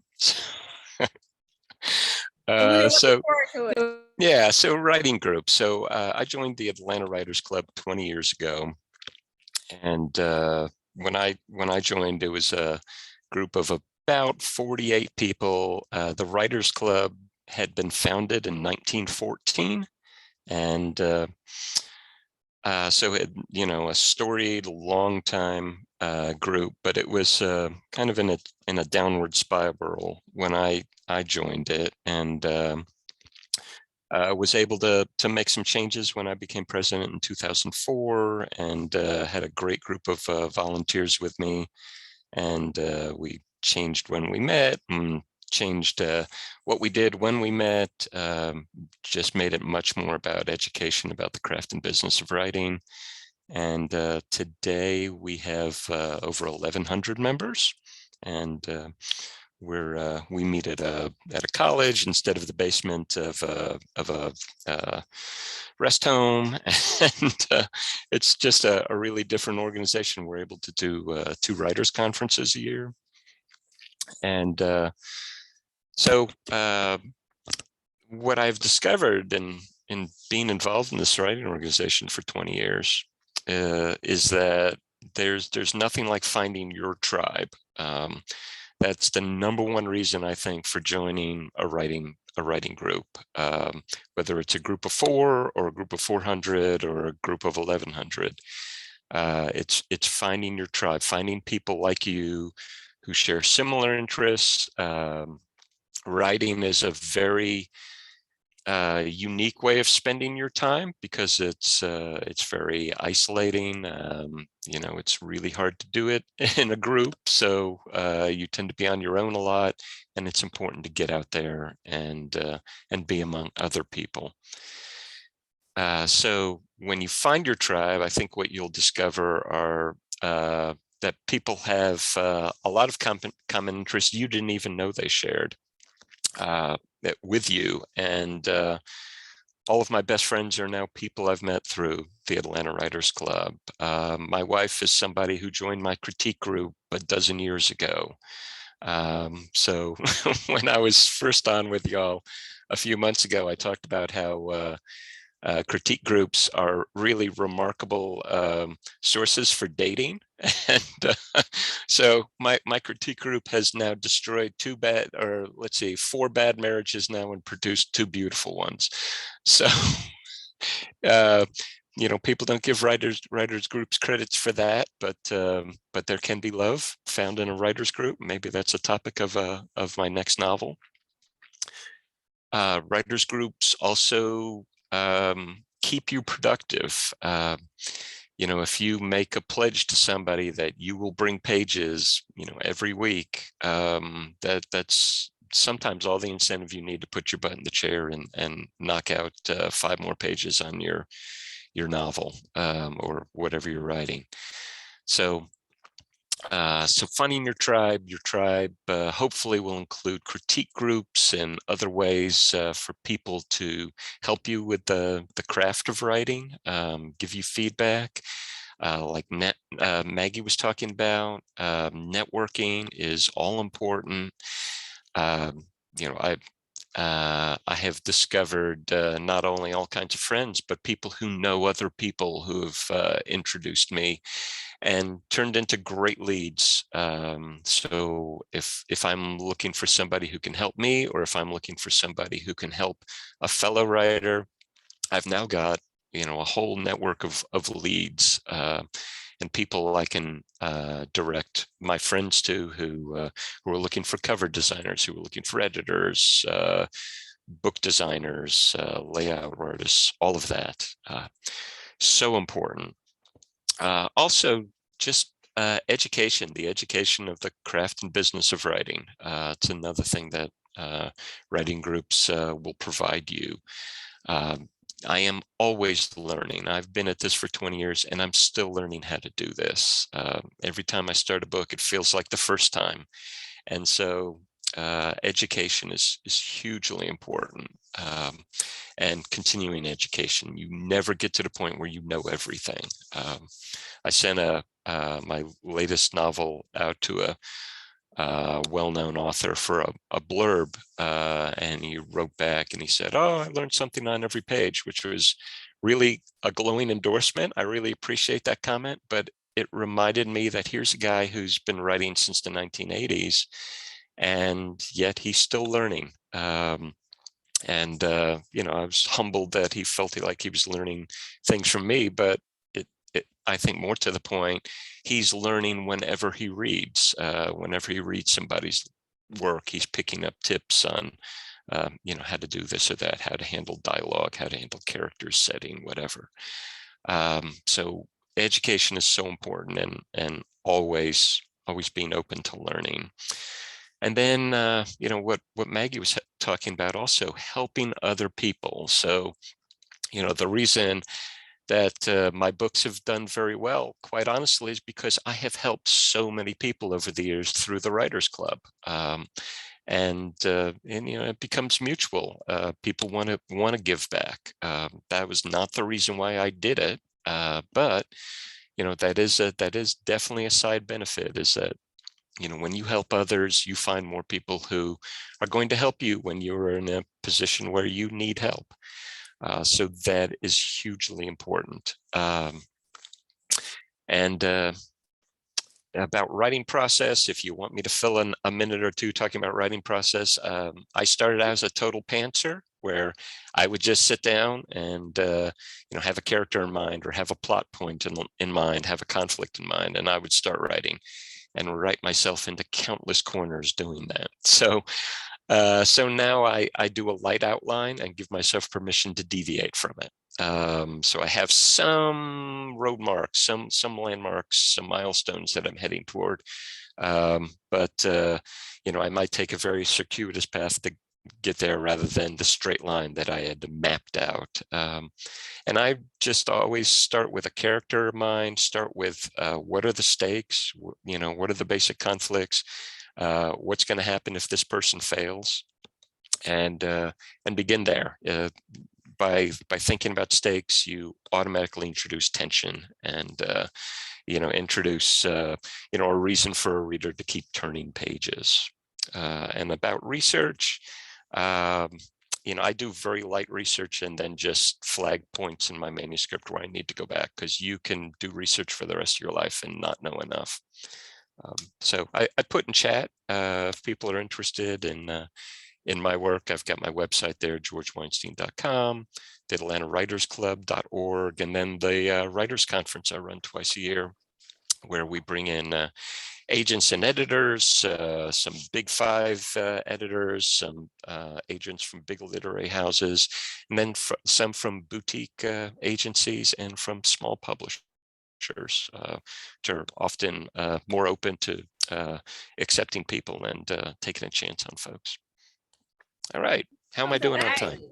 Thank you. Oh, and you came in under time. So, I have a question as always. It's the question I always have. And since I missed your interview, I'm going to ask it now. Well, known as narcissist question is, what does it take to be a speaker at the conference? Like an adorable African-American lady with the bow in her hair. What would it take for her to be a speaker? That's it. That's all you need. Usually we're bringing in people who can educate about the craft or business of writing, who can, we've got participants who usually have more than one book under their belt, and they're looking to learn from people who are accomplished and have really given a lot of thought about about the craft and business, and and are willing to teach and are good teachers. So that's all I'm looking for. You don't have to be a best-selling author. You don't have to be an editor at Penguin Random House. You just have to know stuff and be able and willing to communicate it. Okay, thank you. Well, that's fabulous. Anyone else have any more questions? Reasonable questions, because I had to ask the crazy one. That was a totally reasonable question. Okay, so I'm going to follow up with that question. Hit me, and for those who might be interested in speaking at that said conference, where would they email? Who is the best person to reach out to? Oh, it'd be me. You can reach Okay. out to me through the AtlantaWritersConference.com website. There's my contact is all over there. On every page, there's my conference email address. Yeah, please hit me up. I also want to thank you for saying the thing that, like, starting with the stakes automatically creates suspense, and considering that you are a suspense writer, that is amazing. I have written down here, because I saw it somewhere, but let me just clarify it with you. Are you actually a bestseller? I have one book, Hardscrabble Road, that's sold, goodness, I guess approaching 40,000 copies, and the sequel to it is coming out this fall, which I finally wised up and wrote. I should have wrote it 5 years ago. It took me 10 years to write it. So yeah, so Return to Hardscrabble Road drops on October 11th. Thank you. Thank you I so saw it. much. I saw it said bestseller, and then I was like, let me research again, and then that page just did not appear today. So of course, I have Always to happy ask to that brag last- about myself. Oh Thanks. wait. Okay. Yeah, of course I have to ask that last question. Do you have any suggestions on how to write said bestseller? You gotta be able to write something that's gonna touch readers emotionally. I think when you're connecting with the readers on an emotional level rather than intellectual level, you stand a much better chance of creating audience and getting them to tell other people. You got to make people feel something, and ideally on every page, you have to convey an emotion that hits them, right in the heart.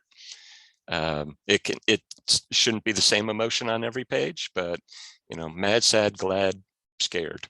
Those are the basic emotions, and you gotta have one or more of them on almost every page to keep a reader engaged and make them want to keep reading, and then tell their friends, hey, this is a roller coaster ride. You need to get on it. Wow, I love that. I'm This is loving a roller coaster ride. So I am gonna just call out Rita. Do you have a question? Unbelievably, no. You answered all the questions I might have had while you were talking. I'm very disappointed.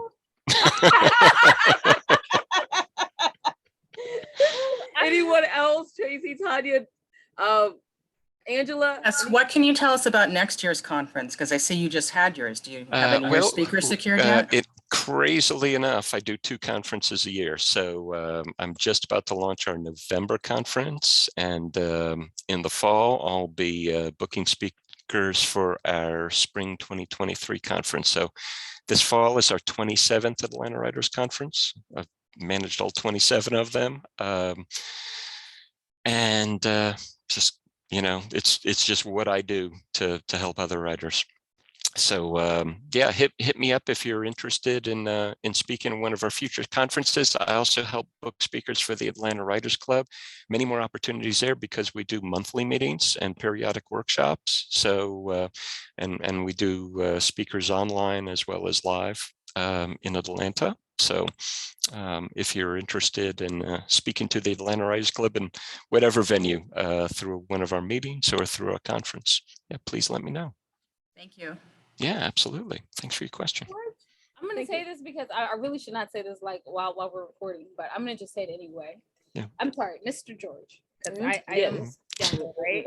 So so later on, can we please email, because we have something going on in Atlanta, and I think the Writers Club would really enjoy going to this and maybe just. Oh, and I would love to help you promote it. Oh, really? Thank Oh you yeah, so much. absolutely. Yeah, we've got a mailing list of Lord 7,800 people. So I would love to share that information with them. Thank you so much. Definitely. Definitely hit me up. And you see, this is how it happens, y'all. Networking is so important, because when you ask questions of people, sometimes they say, I will help you, just like it happened now. I love doing that. Yeah. All right, Right, everyone. thank you so much for coming. Mr. George. Absolutely. I believe I'm calling him Yeah, Mr. we George. can't do it. We All can't right. do it. We're gonna So move the on next to speaker- Lisa before I make another mistake. Miss Lisa, would you like to go ahead and take this away?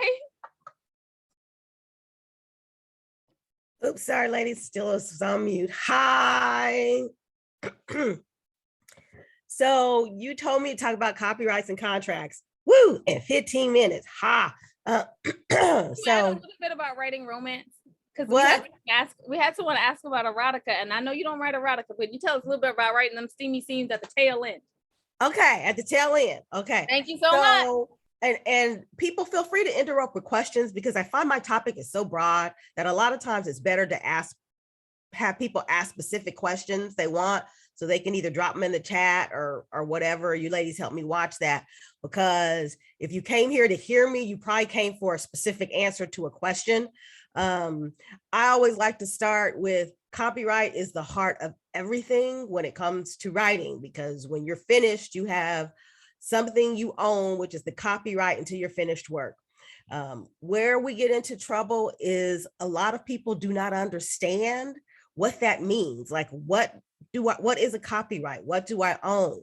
And all you own is the actual concrete expression of whatever your work is. So if that's a book, it's the words on the page, not the idea, not the book concept, not the trope. You can't stop anybody else from writing about that.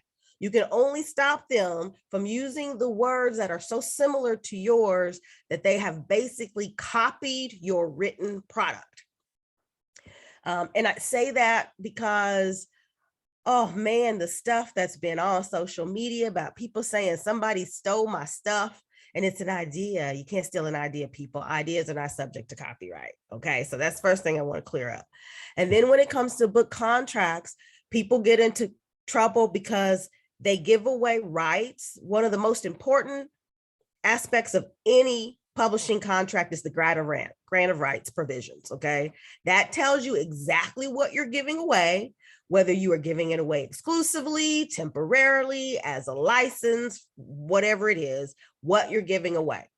And copyright comes in lots of little pieces. So we have a way to rights in the book, but attached to that are rights to create something else. Like, you know, we all want to be Julia Quinn and have Netflix pick up our books and put it on a series on Netflix, right? That's a separate right, but it comes from your book, right? The right to translate it into foreign languages in different countries. In fact, you could piece those out and only give somebody the right to translate it into French and somebody else the right to translate it into German and distribute it there. So all those things are different. Another common thing that comes up, I find with authors, is you do sign a contract, say with a small or traditional major publishing company, and it's a series. Then they decide they want to write a book that they want to publish on their own with somebody else that are characters in the same world. Well, sometimes you can, but a lot of times you can't, because the contract's going to tell you what you can do with characters in that world. So you have to understand what you're giving up. And that is often where people call me, well, but I wanted to do this and the publisher said I couldn't. And I go, well, what's your contract say? And I get the deer in the headlights look. So another thing I'm going to say is, people, read your contract. And if you don't know what your contract says, after you read it, you need to have somebody explain it to you. Okay. So if you have an agent, your agent's job is not just to negotiate your contract, but to sit you down and make sure you understand every word of that contract.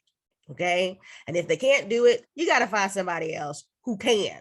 You have to understand what your contract says, because that's the key to everything in your career and your business and what you want to do in the future. So that said, any questions on any of that, or is there something you want me to touch on that I have not hit? Anybody in the audience? Brandon, you wrote like a lengthy thing in the chat. You just want to say it? Yeah, sure. I mean, I would highly recommend that you consult with an intellectual property lawyer before you sign a contract. Make sure that you ask them if you have any doubts, problems, questions. They'll explain what it means, and if you have one, they're interested in protecting you. They don't have a vested interest in your money because you already paid them, so they can be kind of that objective third party. I'm actually going to take this a step further, because as an intellectual property lawyer, I'm going to tell you we're broken down into specialties. So intellectual property is a very broad category. There's copyrights, there's trademarks, there's trade secrets, there's patents. And if you go to someone who is primarily a patent lawyer, they're still an IP lawyer. You want someone who does copyrights, trademark, book publishing, someone who knows book publishing or other publishing industries, has a background in copyright, because that's another thing I often hear authors say, well, I consulted a lawyer. What kind of lawyer? Well, my brother does real estate, or my uncle hooked me up with this guy who was an intellectual property lawyer. And I asked them, well, what do they practice? The number of times I've had someone say they had a patent lawyer look over their publishing contract has blown me away. And while they are great, at what they do, patents and book publishing are not the same thing. Now, that said, there are those who can do it all. There are those who do patents and copyrights and trademarks. So ask the question. When you go to a lawyer, ask what's your specialty? How long have you been doing this? What's your background in intellectual property contracts and licensing? Because that's going to be different than patents. Sometimes people like to specialize just in trademarks. I had a practice where I did copyrights, trademarks, but also I practiced for over 20 years. So I had a long career and I had time to do a whole bunch of stuff. But make sure you're getting the right lawyer. And quite frankly, this is something I've talked about before. If you are a person who gets your book deal on your own, there are still those publishers out there that will take unsolicited submissions. And sometimes they pick you up and you don't have an agent. Then they say, go get an agent to negotiate the contract. No, go get a lawyer, because you'll pay a lawyer once to negotiate the contract. And then all the money you get from there on out is yours. Sometimes that is price prohibitive. I realize sometimes paying someone out of pocket upfront sounds like an investment, but if this is a business, it's an investment I recommend you make. Otherwise, if you go get an agent, and agents often negotiate those contracts and have those relationships, just make sure you look beyond the list of agents your publishing company may give you. Because even though they have relationships with those agents, you want to make sure you find an agent that's right for you, and that agent has your best interest in heart, and it's not just taking the easiest deal because they're used to negotiating that deal with the company. But also recognize, even if you got the deal, if you sign that agent agreement, that agent now gets a percentage of your profits from that book from now till forever. So just know that you're making that trade-off when you do that deal. Oh, Tanya dropped a very good point in the chat. She says, join the Authors Guild. Please find some organization to join that's based off of authors' rights. They often have publications, white papers that teach you things. There's conferences. When you end up in disputes, they have a whole network of people that can help you with that. So that's actually a brilliant point, Ms. Tanya. Thank you for that. Okay, so questions. Questions. Okay. Oh, don't tell me you guys are really going to do cricket. Y'all gonna do crickets? All right. So hey, we can get to the steamy stuff. You see, right? Oh, yeah, I see it. All right, let's talk about it. Yeah, I was supposed to let's talk about your book now while we still have 8 minutes left. Okay, so I am no good at writing steamy romance anything. So just assume you're explaining it to like a brand new artist who just was like, I'd like to write something steamy, and they only do like 5-word sentences. So like, yes, just explain it like that. Stop thinking about it as writing and start thinking about it as conveying a relationship that you're viewing in your mind. Like when I do love scenes, I actually have to like get in a certain headspace for love scenes. So I often will write something and go, okay, love scene here, move on, and come back to it, because I have to have like the right love song for the people. I have to think about what is this love scene conveying? Because I think what people forget about romance is that romance books that actually have intimacy on the page, the intimacy is part of the character arc and plot. So you're seeing a development of a relationship in those characters in the way they are being intimate. So is it just a hot makeout scene? Is it a touching scene? Is it all the way intimacy, and how does it play out? So for instance, in my first novel, 2 characters who work together that fall for your boss, forbidden office romance type thing. They've tried for a really long time not to be attracted to each other, but there've been sparks going off everywhere. When they finally had that first moment, they're so caught up and finally having this moment. It's a throw your clothes off, slam us against the wall. We just like desperately trying to get to it kind of thing. It's all about the passion, right? I had a song in my head for what that looked like in the background, as if there was a movie going. So instead of going, okay, this part goes here, this part goes there, I try to capture the emotion of what that intimacy is like. I not that you won't find out about parts, but it's more than a fact that he has, he's got equipment a certain size going in a certain spot. That's not what a great intimacy scene is about. It's about what level is this relationship are and how are they showing each other in that interaction. And what you want on the page is this vision. And it's actually, I think for me, sometimes harder to write the love scenes than to write the other stuff, because I want all that layering in there. And it's not just about the sex. When your scene is just about the sex, you often will find it stilted. So go back after you've done what you think is like the choreography of the sex and add in the emotion. What are they feeling? Why are they feeling? Why am I touching? Why am I kissing in a certain spot? And that often adds an extra layer then to the story. You're on mute, ladies. I can't hear you. Yeah, I was really funny because I was just like, wait, what? You're on mute. How do you not know? Anyway, sorry. So Lauren, did you have any questions? Because this is as deep as this conference is going into this. Because I don't write it. Hi, thank you. I founded the Erotic Writers Group of Las Vegas 8 years ago. And I will specify one thing: don't get caught up on the sex scene. Write it. And so, Lisa, it's like you say, you see it, you feel it, you can hear it behind you, and just write it. Don't hold back. This is your story. And also, it's not the sex. Absolutely, you need the story behind it. And if they're having sex, it's because their relationship before, whatever it was. But it's true. To write romance, erotica, either one, it has to have a story behind it. And that comes out. And the erotica is the added part to it. It's not the part of it. And what I will add to that is later in this book, as readers, we know that these characters have fallen in love with each other before they do, because we can tell by the way they're being intimate with each other. Like they're not thinking about that. They've changed their relationship, the touching, the looks, it's different. We understand something has changed because of that emotion behind it. And that's really, really important. The other thing I will say is stop worrying about who's going to read it. If you are nervous about writing a sex scene and all you're thinking about is, oh, well, my sister is going to read this one day, or what if people work for, if you're worried about who's going to read the sex scene, you're not going to write the sex scene the way it's supposed to be written.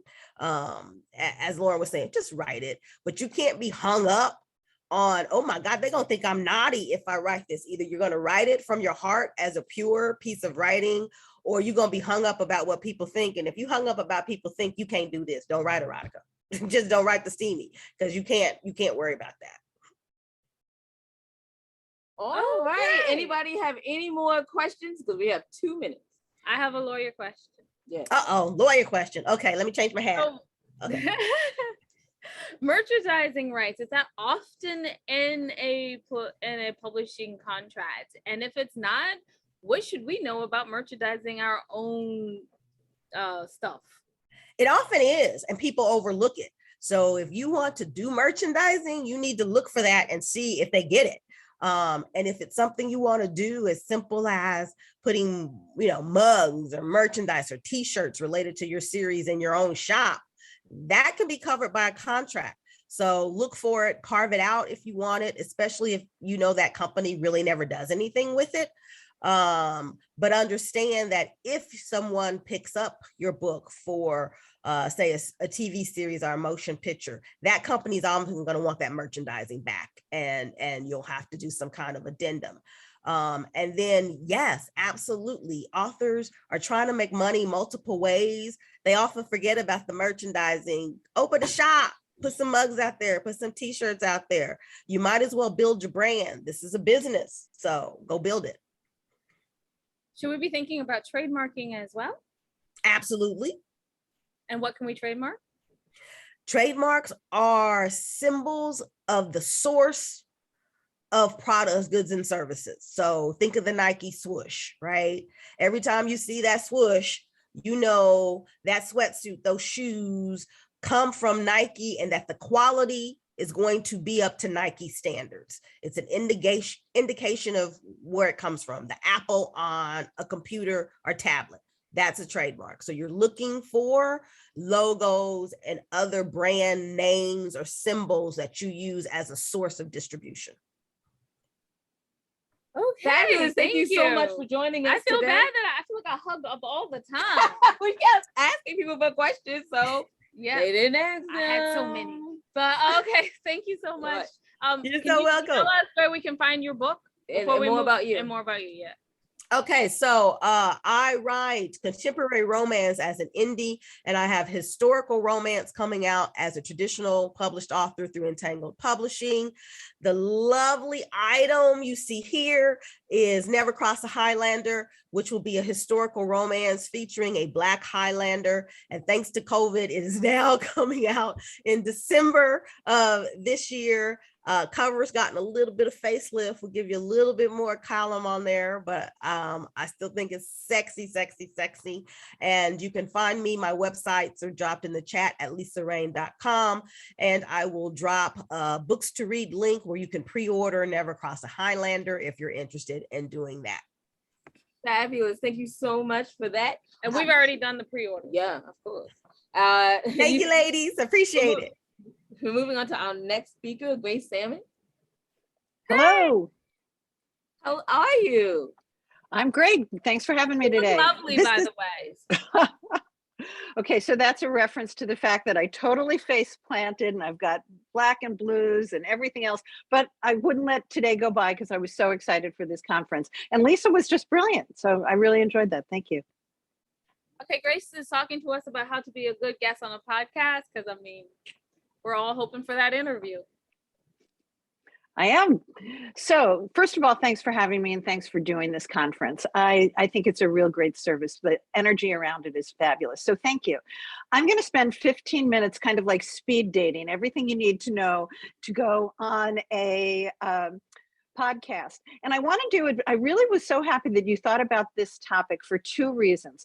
The first was people need to think that every interview they have, whether it's a podcast, a radio show, a blog tour, any time they get to talk about their book, although we'll be talking specifically about podcasts today, a lot of the things I'm going to talk about are things that they can apply. So the first thing I wanted to talk about was you never know where any opportunity is going to leave you. It's an opportunity. I've written 4 books. My last one is a novel. It hasn't even been out 2 years yet, and I've done over 75 interviews. One of those interviews was on a radio show, and the woman said to me afterwards, I loved our interview so much. I want you to have your own radio show. That was something I never, ever anticipated or thought about. So when you do every single interview, think about where might this lead. The second thing is you're going to love talking about your book. It's been such a long journey for you to get to this point. You deserve the opportunity to shine. And there are so many places for you to be able to do that. So I'm going to talk about 5 areas. The first is how do you get the gig? The second is how do you sharpen your skills so you're good at it? Then how to get ready, how to be a great guest. And then the most important is going to be how do you maximize that after the interview? So the first part is how do you get the gig? Some people will hire publicists. I've done that on a number of occasions. I've used Stephanie Rabel, who spoke earlier today from Book and Wine Lovers. I've used Go Shift Key with Joelle Pileski, and you can email me and I'll give you all of that information. But whether you use a publicist or not, you're going to need to have a specific marketing plan. And in that marketing plan, I want you to consider having book tours, podcasts, and all of that. So to begin to do that, you need to start doing things like watching the ladies, go to other podcasts, do your homework, because whether you have a publicist or not, you're going to be responsible for doing most of the work on your own. So start listening to podcasts, take notes. If you have an author friend who's on a podcast, listen, take down notes. So begin to create a whole list of people based on your genre, based on your age, based on your audience, of people who might want to be listening to you for your book. And then I would say your next job is to get noticed. And when I say to get noticed, I really mean suck up. I would say that it's really important to just comment on things. You'll begin to get noticed because the podcaster, the blogger, the host will notice you. I did that with Bookish Road Trip, quite honestly. Now I'm director of marketing over the membership over there. But the reason I did it is I loved everything that Bookish Road Trip was doing. So I'll frequently comment on them and they began to notice me. Do the exact same thing on terms of the podcast, blog, book tour that you want to be on. Make comments and follow those. And then don't be afraid to just ask outright. Just say, I think I'd be a great match for your show. But in order to do that, make sure you really are a good match. So ask outright. Anybody who's an author out there is familiar with rejection. Rejection is your friend.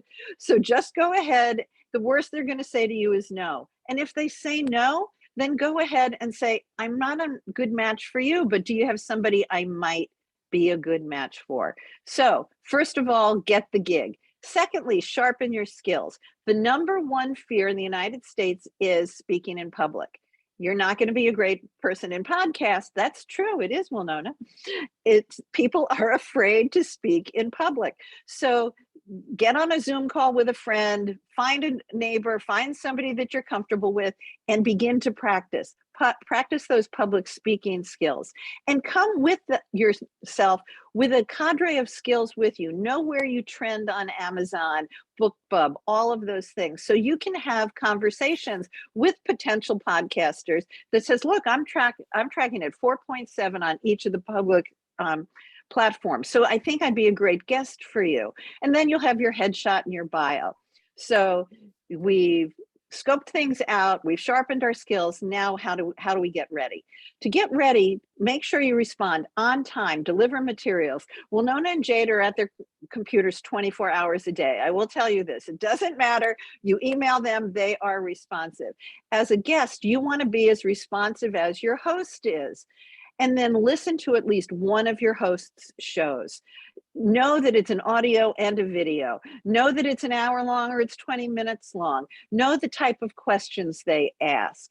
And then prepare yourself to be in a studio. To be in a studio, you always need to have at least a headset because the mic sounds are going to drive people crazy. Make sure you have your phone turned off, your dogs put away, your children maybe sometimes put away. If you don't have a studio like the great Josie Brown does, and she's just logged on to us for the next segment, I'm in a room right now where it's carpeted, there are curtains on the walls, there's a bed with a big quilt. I always have a quilt behind me. So get the best sound that you possibly can. Lighting for me is always a crapshoot, quite honestly. I bought lots of expensive ring lights. They always show up weird in my eyes. So I like as much natural lighting as possible.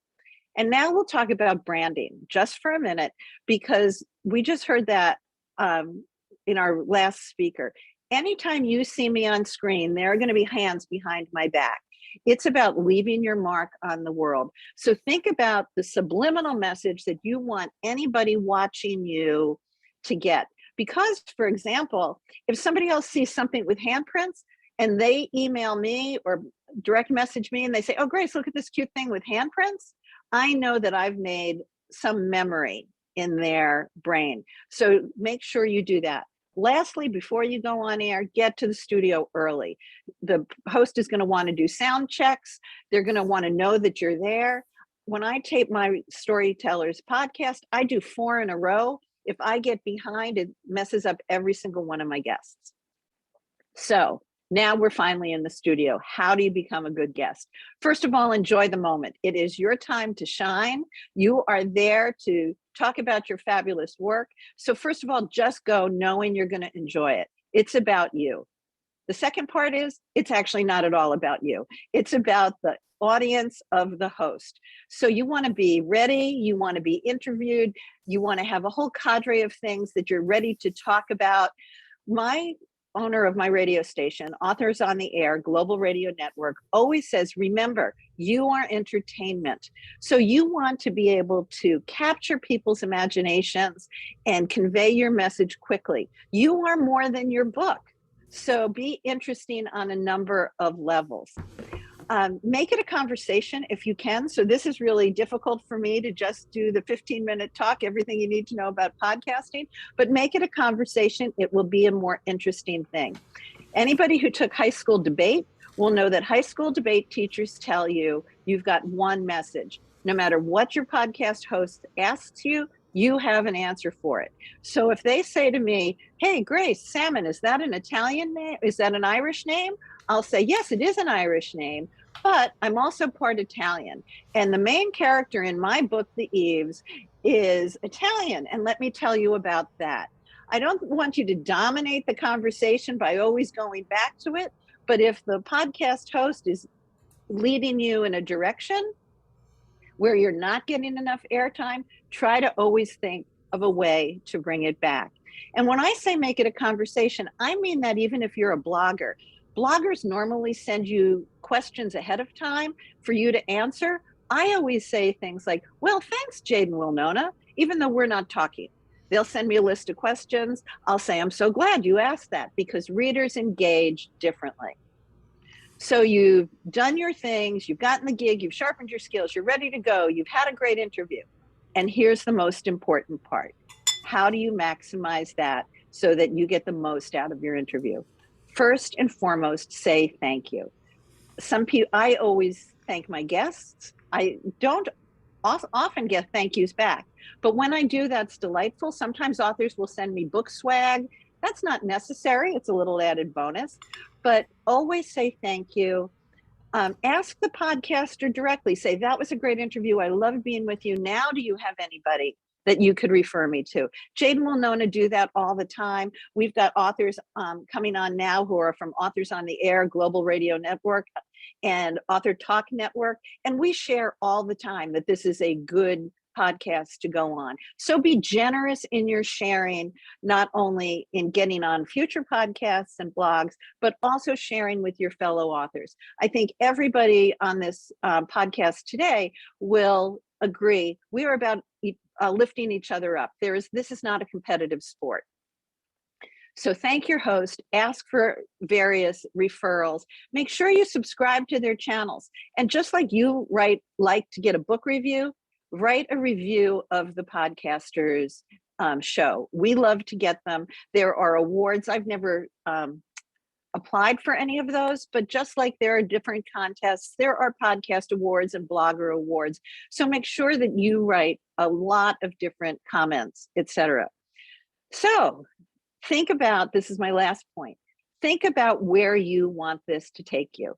And that would be along the lines of, I thought I was done. I wrote a book, I did podcasts. Apparently I'm not done. I'm launching another radio show come August. It's called Launchpad. It's particularly for authors who are launching their books. We've got a marketing component with Mary Helen Sheriff and her book Coach Marketing.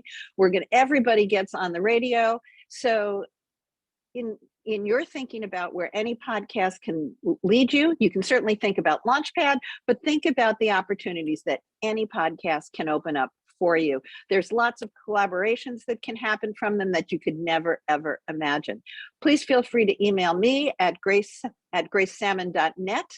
And this has just been great. Any quick questions before we go to the next group? How can someone be a guest on your podcast? Good question. The radio show that I do currently right now, and I am continuing to do, is The Storytellers. And I am incredibly humbled. I am actually booked through January of next year. Shocked, amazed, glad, grateful. So I'm not booking anybody else for Storytellers, but Launchpad is wide open. You can find out about that on my website at gracesalmon.net. We're co-doing that show with Bookish Road Trip. It's a collaboration between the Bookish Road Trip and Authors on the Air Global Radio Network. We also have some interesting things coming up on that show. We have 2 different presses that are interested in partnering with us. So they want to both focus on their press, but also highlight their authors. Thank you so very much. Does anyone else have a question? Because we have exactly 1 minute. No? Okay. Okay then. All right. Thanks so much. To the series a little early. Yeah, no, you did say your website. Can you put it in the chat for us as well, Yes. so that everyone can be able to go there and look at it and listen to the wonderful podcast? Because wow, she does a good interview. And if you have time, listen to the Amy Ferris and Grace Salmon one. What? Amazing. Oh, Amazing. Yep, she was amazing. And we also have a I'm sure we have other podcasters, but Josie Brown does Author Provocateur, which is equally amazing. So thanks so much for having me today. I'm looking forward to the rest of the conference.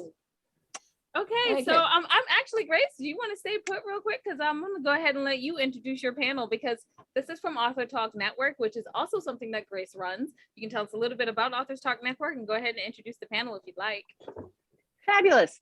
Author Talk Network was an opportunity that I saw where authors wanted to come together to create and collaborate and to really have a way of nurturing each other. It has taken off, and I think in ways that surprised me. We have Meredith Stoddard, who is just getting out from under a tornado alert. So I'm very happy that she's with us.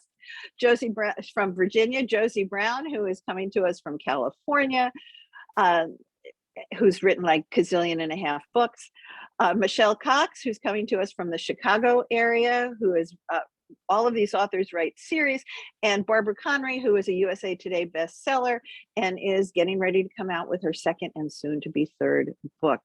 We've all come together. We like to do these kind of sessions together. We also have 17 different panels. This is one topic of the panel. We're coming out with an ebook next month with called Sharp Tools for Effective Writing. And basically, we just really like to hang out and help each other out and do this kind of thing. So thanks for having us on the panel as well. AuthorTalkNetwork.com. AuthorTalkNetwork.com, everyone. In case you're like, you want to do one of these and you don't know how you're going to fill it, there you go. Amazing. So give me 1 second. I'm going to try to spotlight everyone so we can get our panelists all together. Well, she's playing. There we go.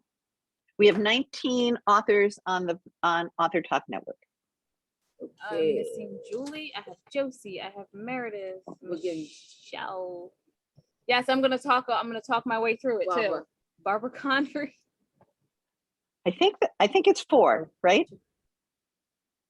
I think it's 4 of us today. Okay. And I'm gonna go away. I have everyone. I think so. Yes. Meredith. Yeah. Meredith is here. Oh, okay. Meredith, Josie, Barbara, Michelle. Okay. Yeehaw. We did it. That's the one I wanted to start with, was yeehaw. We did it. Well, we're excited because we did it. Okay. So can you first go around and introduce yourself? I'm gonna go with Meredith, Josie, Michelle, and then Barbara, because that's just the way you kind of showed up on my screen. And Michelle, love your headset. We have the same thing over here. Meredith? Yeah, hi, I'm Meredith R. Stoddard. I write the Once and Future series, which is a contemporary fantasy series about a folklorist who is trying to trace a song from her childhood and gets mixed up with some 20th century Jacobites and a lot of mystery and magic and things like that. So I love writing series, so I'm excited to talk to you guys about it today. Josie. Hi, I'm Josie Brown, and I have currently 37 novels out. 21 of them are in the Housewife Assassin series. I also have standalones that are contemporary women's fiction. I also have a series that's contemporary moms called Totlandia, and a 3-novel series about a high school cheating scandal that's called Extracurricular. So, Michelle. Cool. Hey, I'm Michelle Cox. I write the Henrietta and Inspector Howard series, which is a sort of mystery romance series set in the 1930s in Chicago.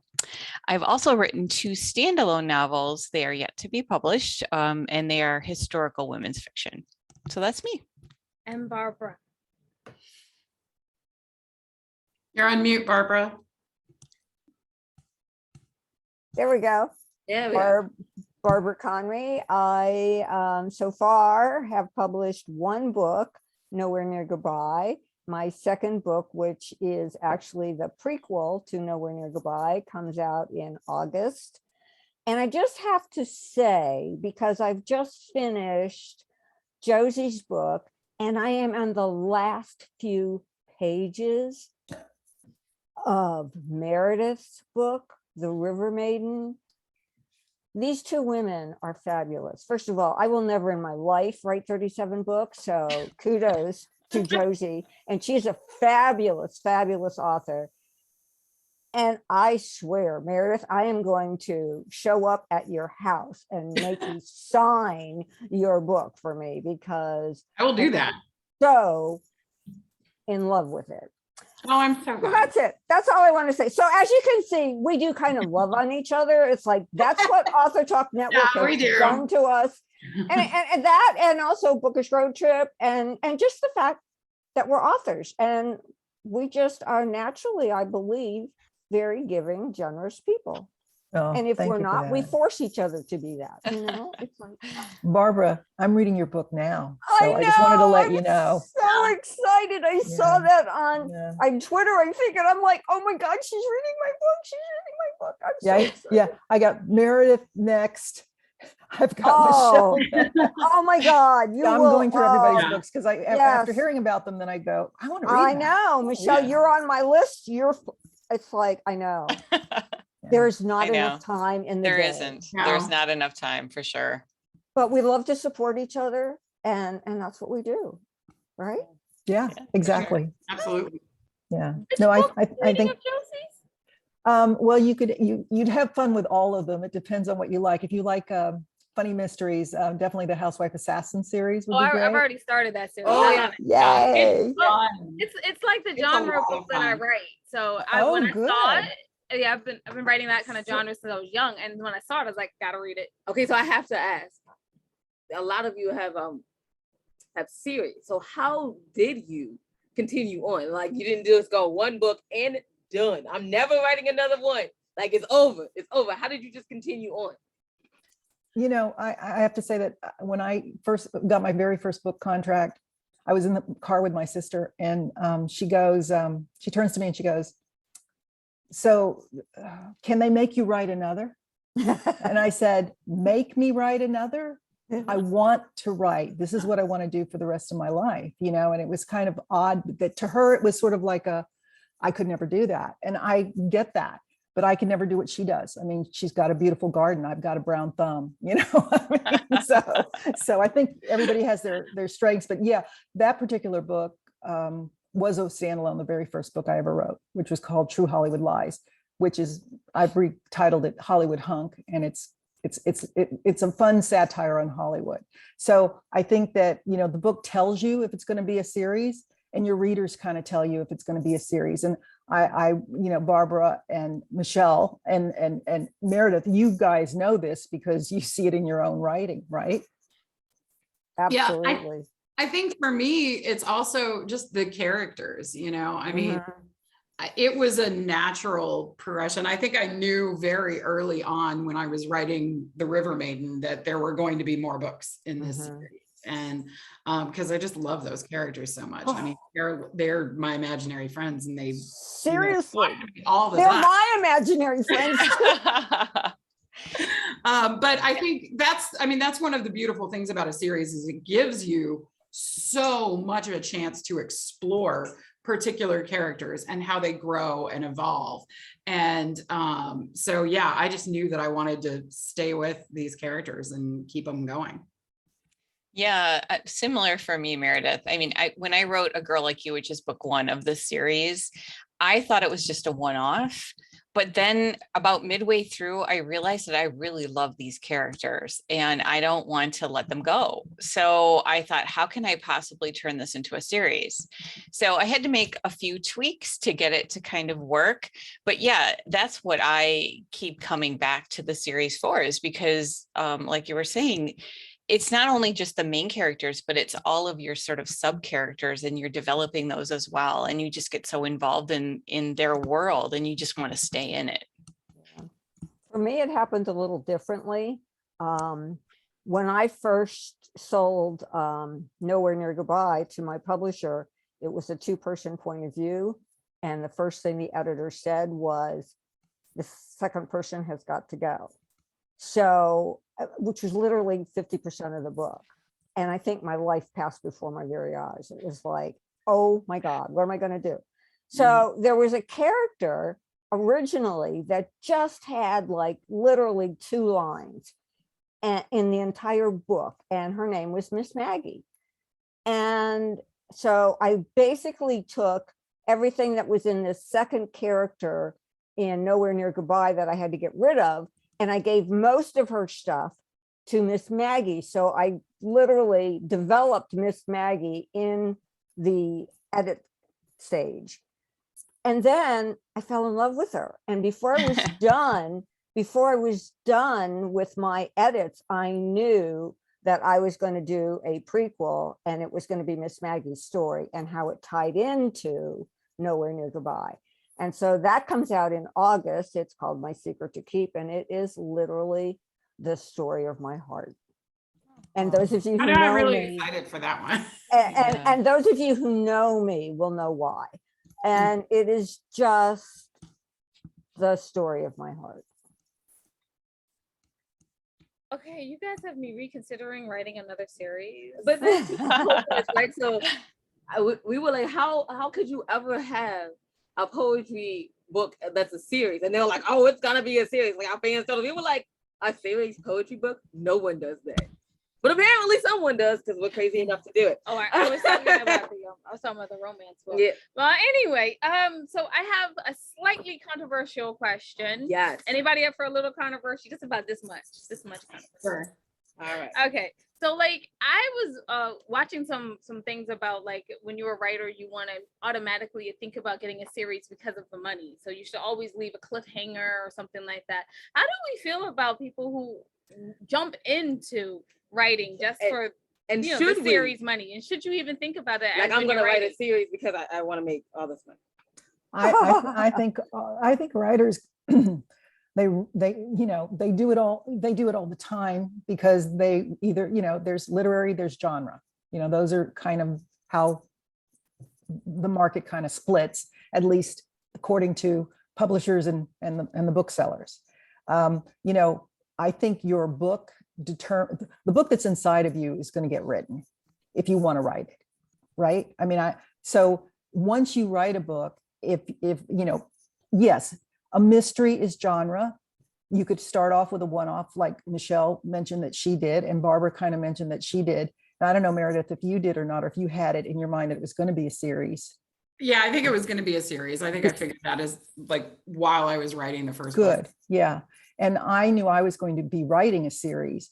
I did 4 one-offs before, 4 standalones before I did a series. And of those standalones, I could not have said, oh, this is going to be I in my mind that I told the story, the end. Mm-hmm. But with extracurricular, it was such a big story that it ended up being 3 books. And it starts off sort of like now, but then I flash back in the second chapter of the story, of the series, of the book, and I go a generation back because the story really started there. And then these are the students that grow up to be the parents of the next line of students, and all hell breaks loose because they all have dirty little secrets when they were students, and now they're adults and their secrets are coming back to haunt them. So, you have a story to tell, and it tells you how long it's going to be, and if you're lucky, you have, like Michelle, you have characters that just keep growing within your story, and they have their own way of saying, hey, I got something here to say, hang in there with me, and we can go on back into this world as long as we want. I mean, Star Wars is a perfect example of that, and it was supposed, I know he had concepted it as 3 movies, but it's now what, 120 movies? I mean, let's at the very least. At the very least, yeah. So I think that's not, I think the story tells you and the audience tells you. I mean, I don't know. I certainly didn't write to market. If I if I did, I probably would sit a little more firmly in a particular genre. Even though I kind of market it as fantasy, it's a little bit romance, it's a little bit women's fiction, it's kind of a weird subgenre of like women's fantasy. So I might have written, if I were writing to market, I might have written it a little more solidly into one particular genre. But you know, I mean, I didn't write a series for the money. I just went in to write a series because I wanted to explore this story, and I knew it was going to take more than one book. But I also love reading series. So I do too. You know, it was a natural thing for me. I was like, yeah, this is going to take more than one book. Yeah, with me, with Nowhere Near Goodbye, even my editor said, so what happens next? And I've had readers say, so what happens next? And I said, nothing. Their story's over. It's done. What do you mean it's done? It's done. There's no place else you can go, except you can go back. And that's what I did. And once I told my editor that, she was thrilled because she saw what I did with Miss Maggie and how I made, I mean, out of sheer because I had to fill 50% of the book with something.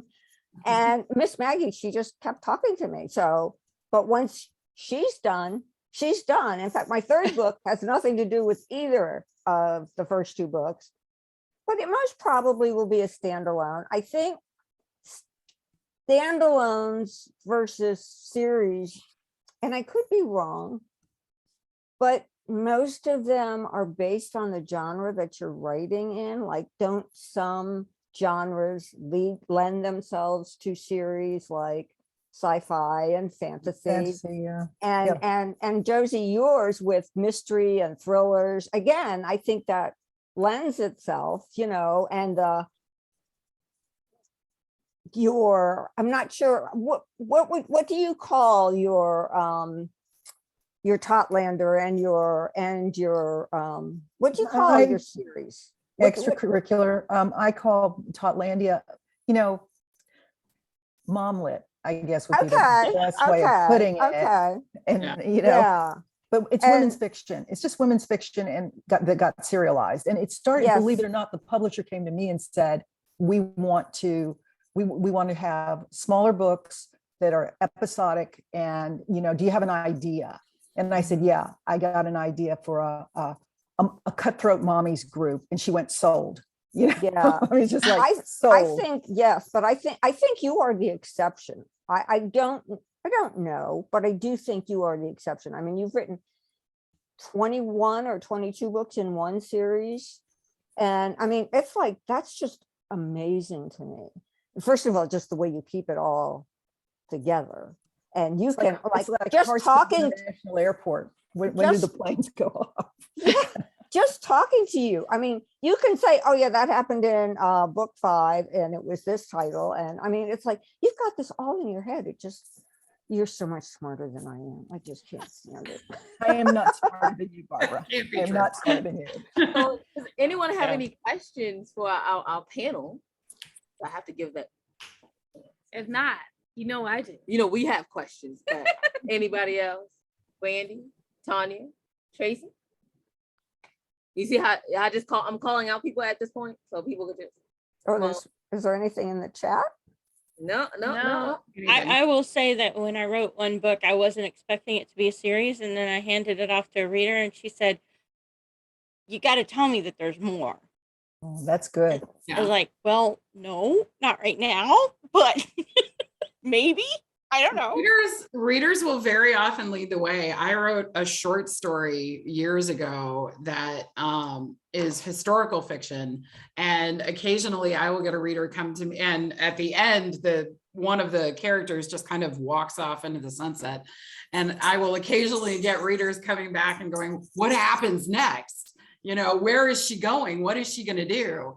And you know, I sort of kind of have some ideas that I might get to someday. I've kind of got to finish the Once and Future series first, I think, before I go into something that much. Yeah. Finish that, yes. Yeah, I had that happen too. I wrote a short story about 2 retired superheroes who were doing a traveling road show, but you know, and the part of it though is that he's he lost his powers and he's resentful of the fact that she still has hers. And like it threw off their relationship dynamic. He could read minds, she could read emotions, so he could tell her what was coming and she could tell her, she could help him kind of like predict what they were going to do. And then suddenly he didn't have any powers to contribute to the relationship. And she had been walking in his shadow this whole time. Now she has to take the lead. And so she sort of developed this independence while he sort of sunk back. And so we're always moment, carrying these guys, aren't we? We're just always carrying them. And it's this moment of tension where he has to make a decision. Is he going to keep nursing his ego and keep dwelling on what he's lost, or is he going to focus on the fact that he's about to lose her? I'm going to say that these people, the panelists here, are going to probably have a lovely time with you chatting about how that could be a series. Yeah, I feel like that could be definitely a series. But in the meantime, quick question for Michelle. Yes. And Meredith. When you guys are doing a series, you both have to do world building. Michelle for you for history and Meredith for you for fantasy. How do you do that each time? Because I know when I listen to a series, it feels like it's concise, but still perfect. How do you balance that? Well, for me, it's all about the story comes first. So I'm not one of those writers that does a whole bunch of research up front and then crafts the story around it. I kind of do the opposite. But once you have that world built, Meredith could probably attest to this, that once you have it kind of set up, then you are free more to, play within that realm.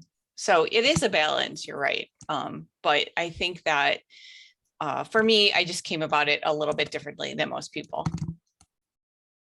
Yeah, I think, I think that's a good point that Michelle makes, because once I sort of had the folklore of this world and the people in it, I was kind of able to sort of move around in that and explore it and expand it as needed.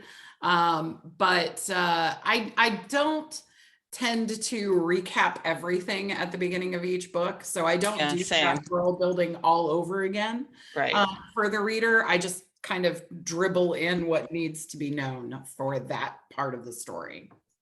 Yeah, exactly.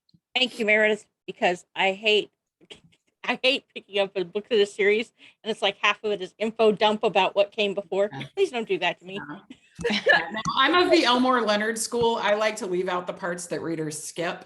So yes, right. I try not to bog things down too much with a lot of recapping and stuff like that.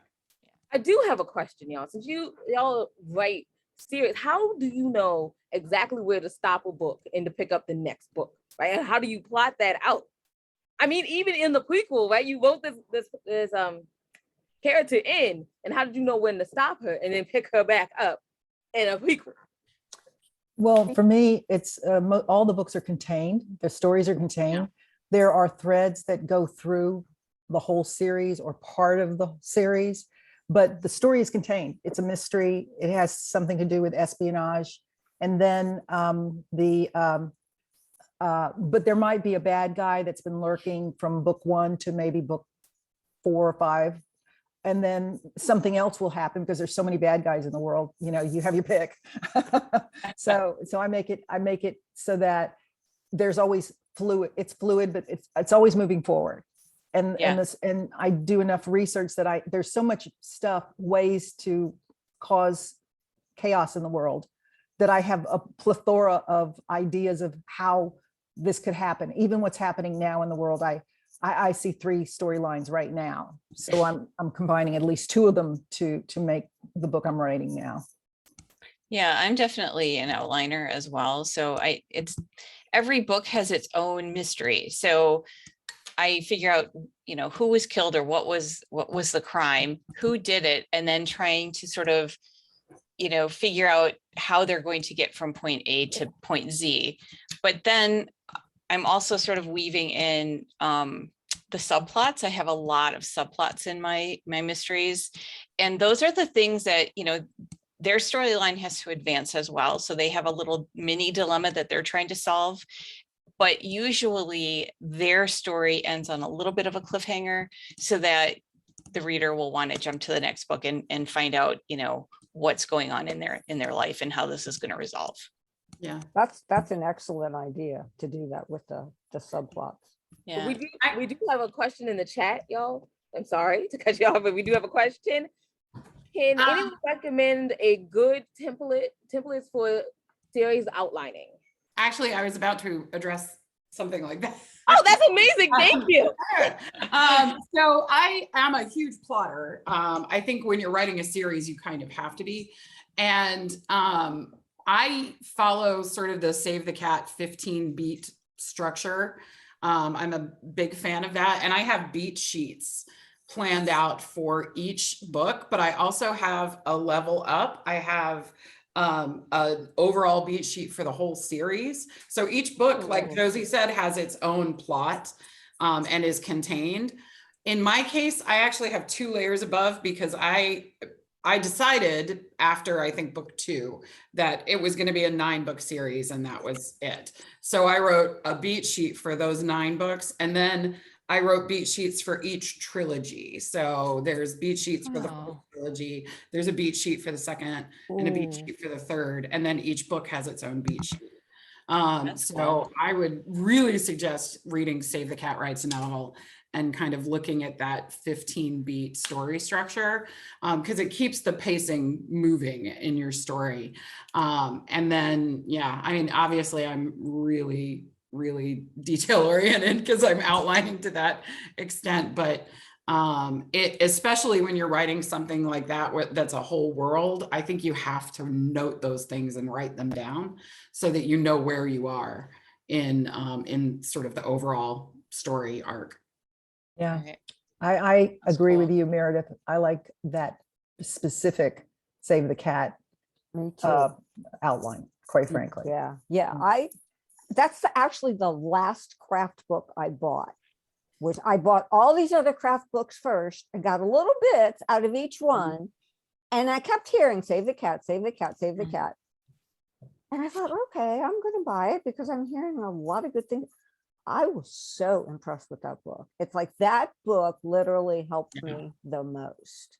Yeah, and I'm actually writing a craft book right now, but so I've been on a binge of just reading craft book after craft book to absorb everything that I can. But yeah, that one really sort of revolutionized my approach. Yeah, I agree. I was so impressed.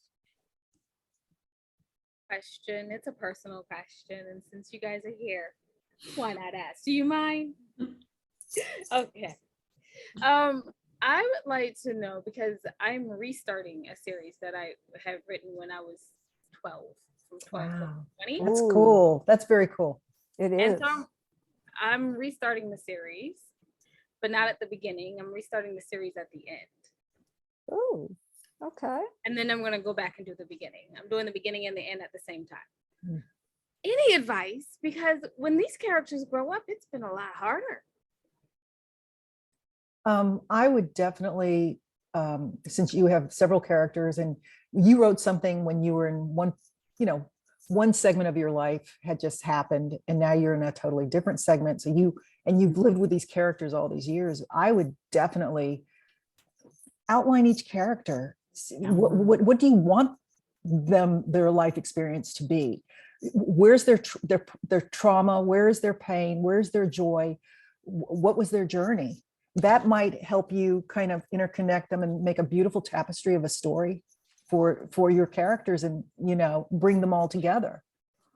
Plus, how much have they grown from the time you were 12 and now you're 25? And look at how far have they grown since then? So I think that's important too. Yeah, right. Totally. For sure. And how far have you grown? I mean, you've lived so much more. You have so much more experience to bring to the table as a storyteller.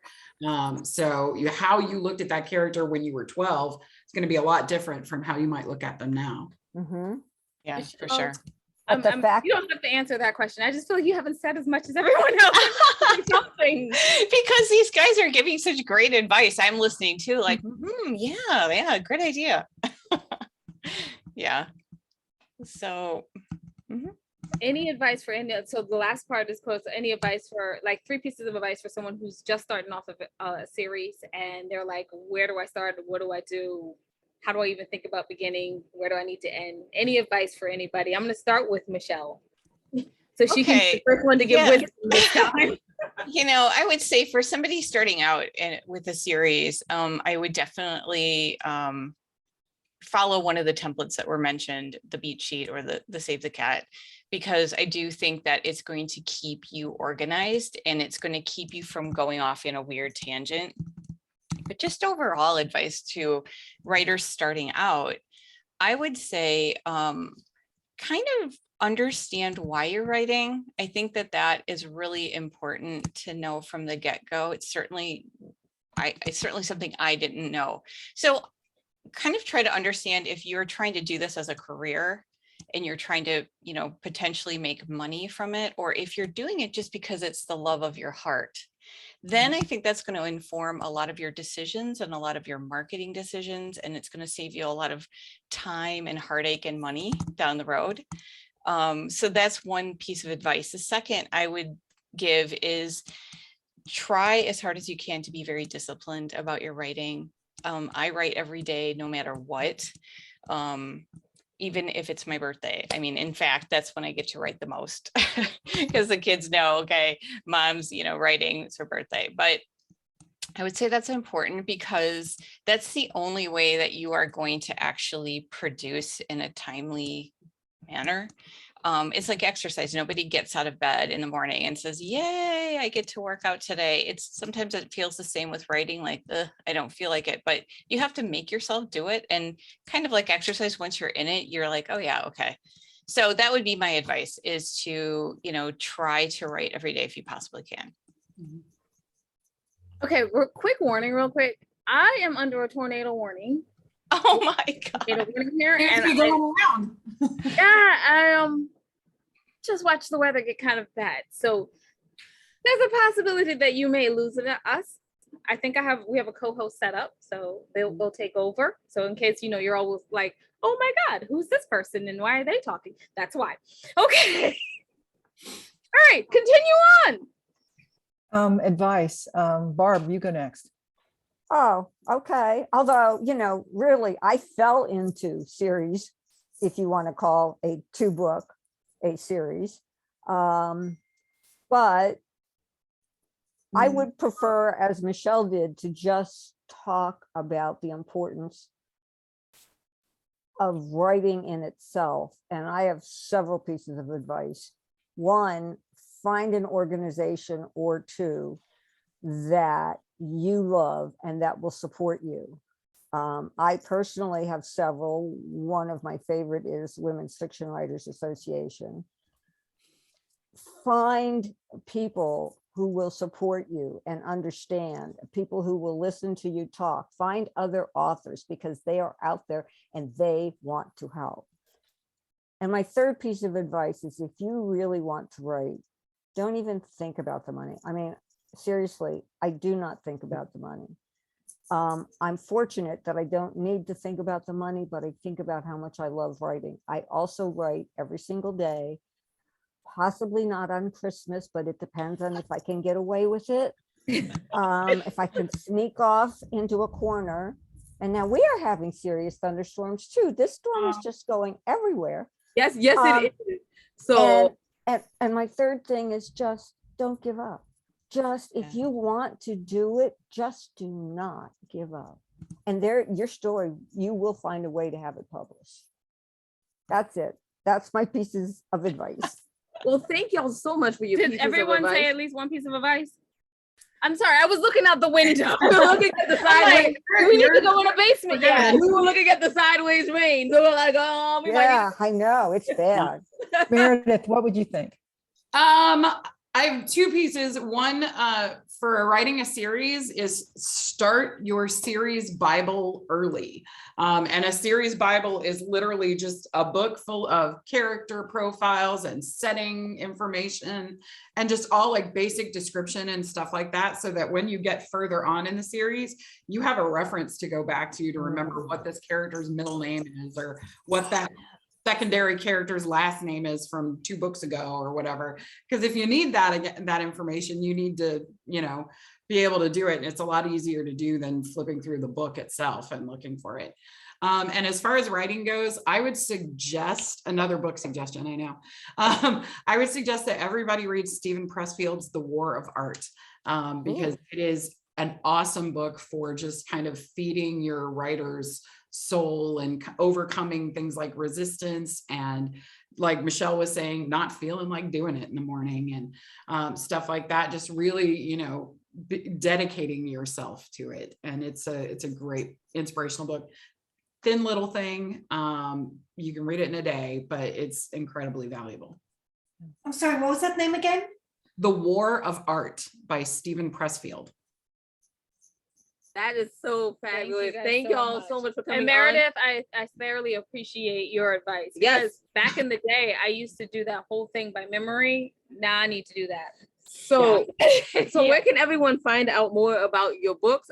Just your websites, and we'll have to move on to our next speaker. And then our next speaker is Tanya, just in case something happens, y'all know who's going next.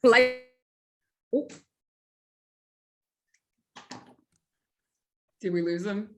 Oh, we lost Josie. Oh, okay. All right. Well, I'm at meredithstoddard.com and all the social medias. Yeah, MichelleCoxWrites.com is my website, and you can find all of my buttons there. Yeah, and mine is Barbara Conry, author.com, and it's CONREY. Everything you want to know about me and more is there. Yeah. All right. Does anybody know Meredith's Josie? suggestion and put it in the chat, please? I don't know Josie's. Hold on just a second. I can tell you one thing though, you got to sign up for her newsletter. She writes fabulous newsletters. Got it. See, this is why you find your tribe, because when you drop out, you have people putting in your links and That's promoting right. the newsletter for you. It's josiebrown.com. Okay, cool. Coming on and sharing your wonderful wisdom about writing series. We appreciate it very much. We have to move on to our next guest. Our next speaker is Tanya Todd. Thanks, ladies. Thanks Bye-bye. for having me. Bye, everyone.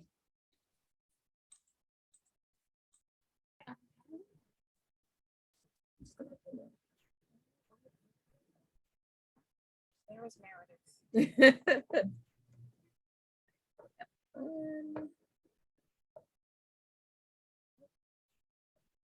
So Tanya, maybe you just start talking and Okay. Yeah, we're ready. Yep, there it is. Bam, you're spotlighted. Well, thank you for having me here, ladies, and thank you to everyone who showed up for this event. It is really nice to have friendly faces in the audience because, this is a challenging business, and I appreciate you being here. My topic kind of, it doesn't segue directly from what we just had, but if you write a book series, that can definitely lead toward a movie franchise. And as we all know, we can't sit around waiting for someone else to pick up that project for us. Sometimes we need to write it ourselves. So I'm going to talk a little bit about how to adapt your book into a screenplay. And I don't know how I'm going to fit this into 10 minutes, but I'm going to do my best. So my first piece of advice would be to read produced screenplays from non-famous writers. And I say non-famous because your goal here is to grow accustomed to screenplay structure and formatting. High-ranking screenwriters can break the rules. And if you're just starting out, you don't want to break the rules. You need to learn those rules before you try to get away with that. I definitely recommend taking a screenwriting class just to learn the basic functions and vocabulary. After that, you need to figure out plot points and act endings. Take your entire manuscript and determine your 3 acts and your climax. Mark them. Then you're just going to set that aside, but you need to be aware of what those are. From there, you break down dialogue and description. This is your first round of editing, and there are going to be a lot.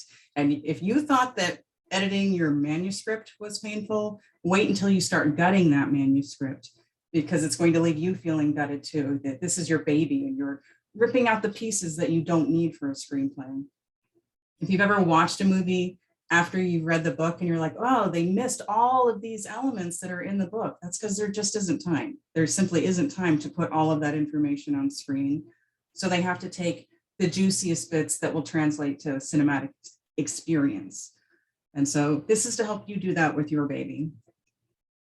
Screenplays are just the blueprints and a guide for the actors and director.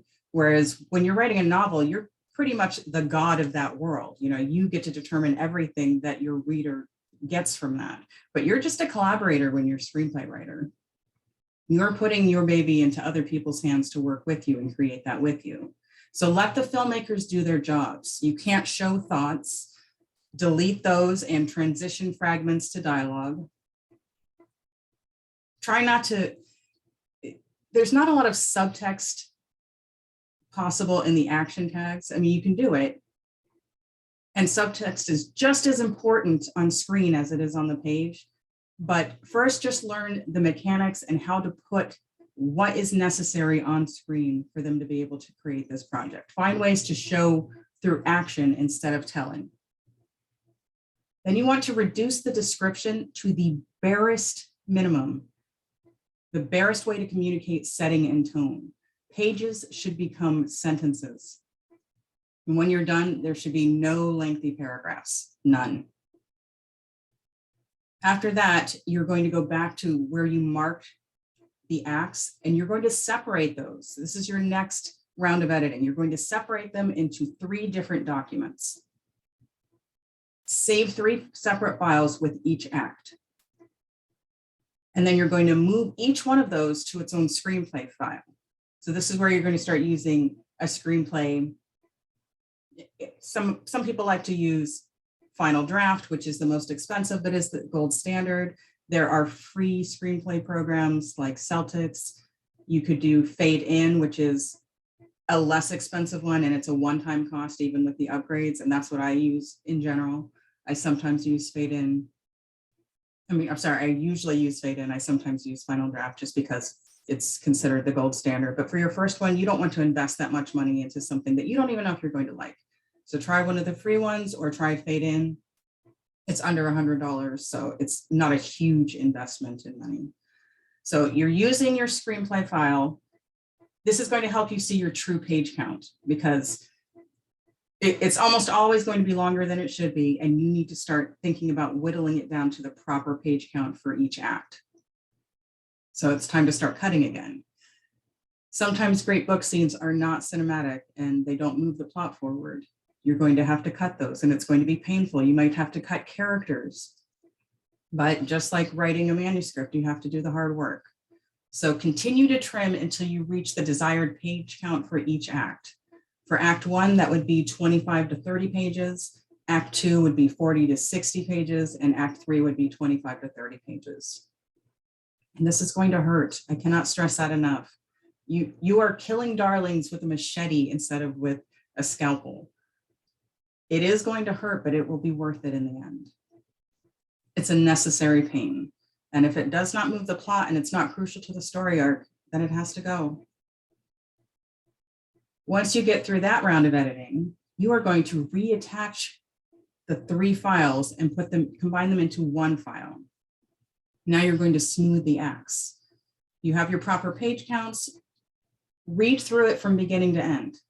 This is your round of line editing. You're going to make sure it flows well. After cutting so much, you may have to write a smoother transition from one scene to the next, or add a small scene that helps connect and stitch together what's left. And then you're going to have someone else read it. You're definitely too close to the material to judge fairly. Take it to a screenwriter critique group. Have a mentor review it. Get trusted eyes on your new pages, and then make tweaks based on suggestions that benefit the screenplay. And then my last tip is to read it again. After so many changes, go through one more time to catch any typos or missing words, those parts that our brains trick us into thinking that are there. This should be your quickest read with the least amount of editing. And that's it. I think I did it in 10 minutes. You're always amazing. Yeah, That is yeah, a large yeah. topic. And you did it. You did it. You did it. With 1 minute to spare, are there any questions for Tanya about how to turn your novel into a screenplay? I just want to say that Tanya's really good at it. Well, at least editing a script or screenplay. Thank you. Yes. She's very great. She's very great. I mean, I do have a question. You are an author also. How do you just cut it? I mean, I know it's painful, but how do you just take that pain? And it takes several steps. Like I can't do it on the first round. Like you can start marking stuff that isn't crucial, and I'm probably going to have to cut this, but it takes me more than one go through to decide what goes. And I've had to cut entire characters. I cut my character's mother from the script. Like, she's so important. Wow. It also can tell you, maybe the book didn't need some of the stuff that's there. It can be a really good exercise to help you edit your manuscript before you try to publish it.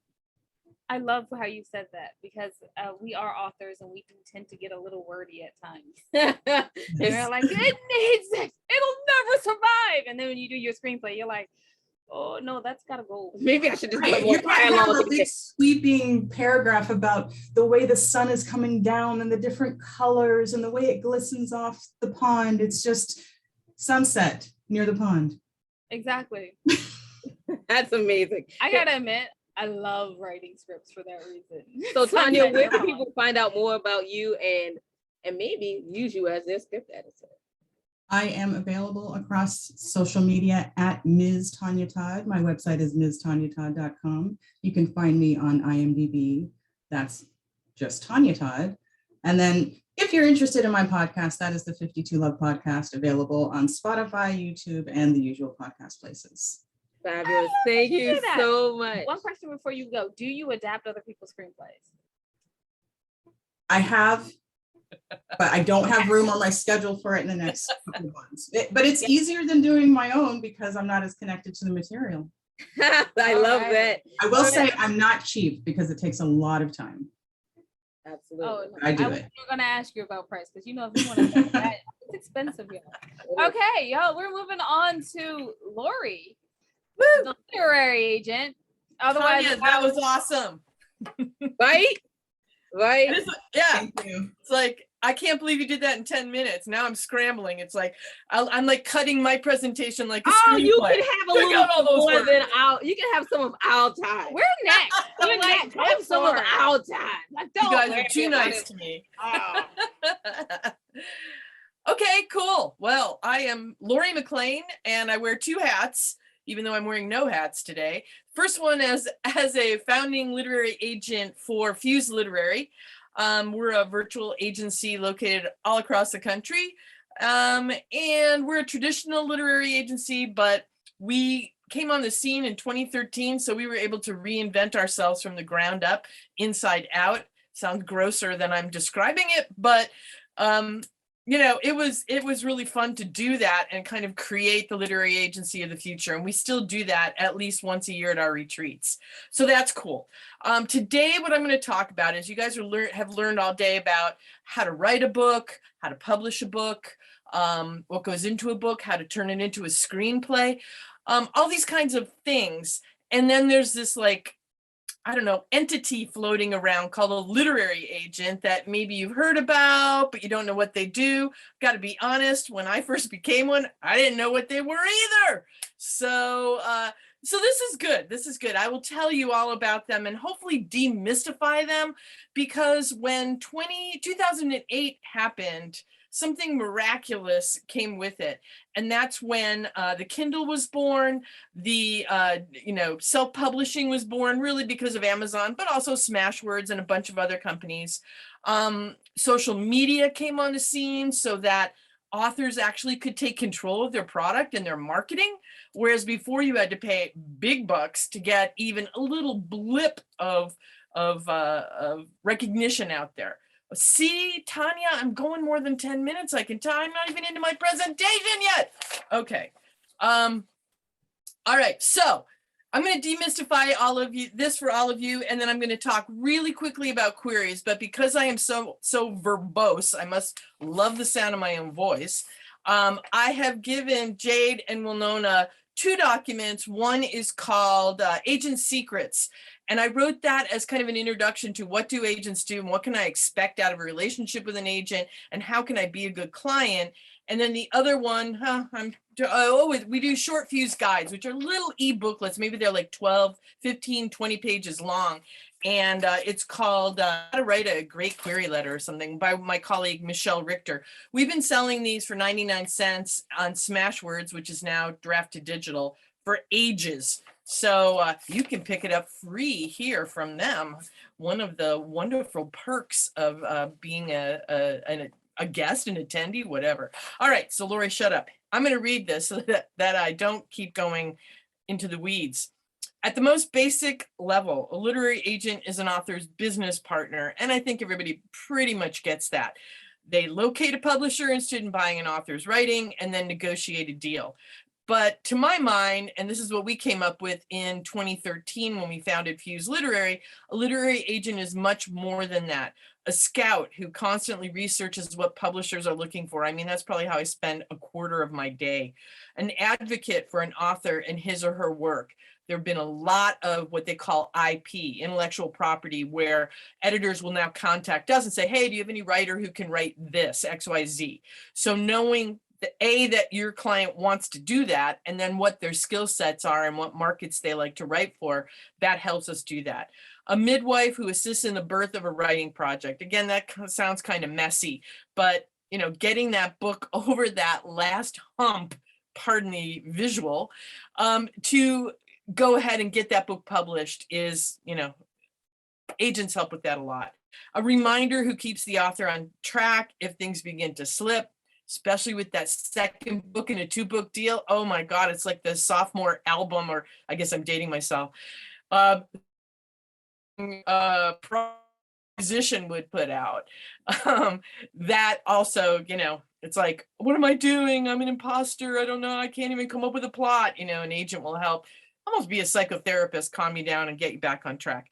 An editor for the last push before submission. A critic who tells authors what they need to hear in order to improve.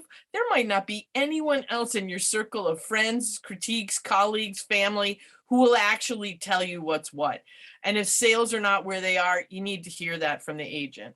A matchmaker who knows the exact editors for an author's type of writing. A negotiator who will step in and get the best deal for an author. A mediator who can step in between the author and publisher to fix problems. That's a really big thing. If you hate the cover, if you don't like that, you're taking your mother out of the out of the plot there, the editor says, no, the mother has to go, but this is really important to you. The agent can be the heavy in making that known and happen. A reality check if the author gets out of sync with the real world. We'll just leave that right there.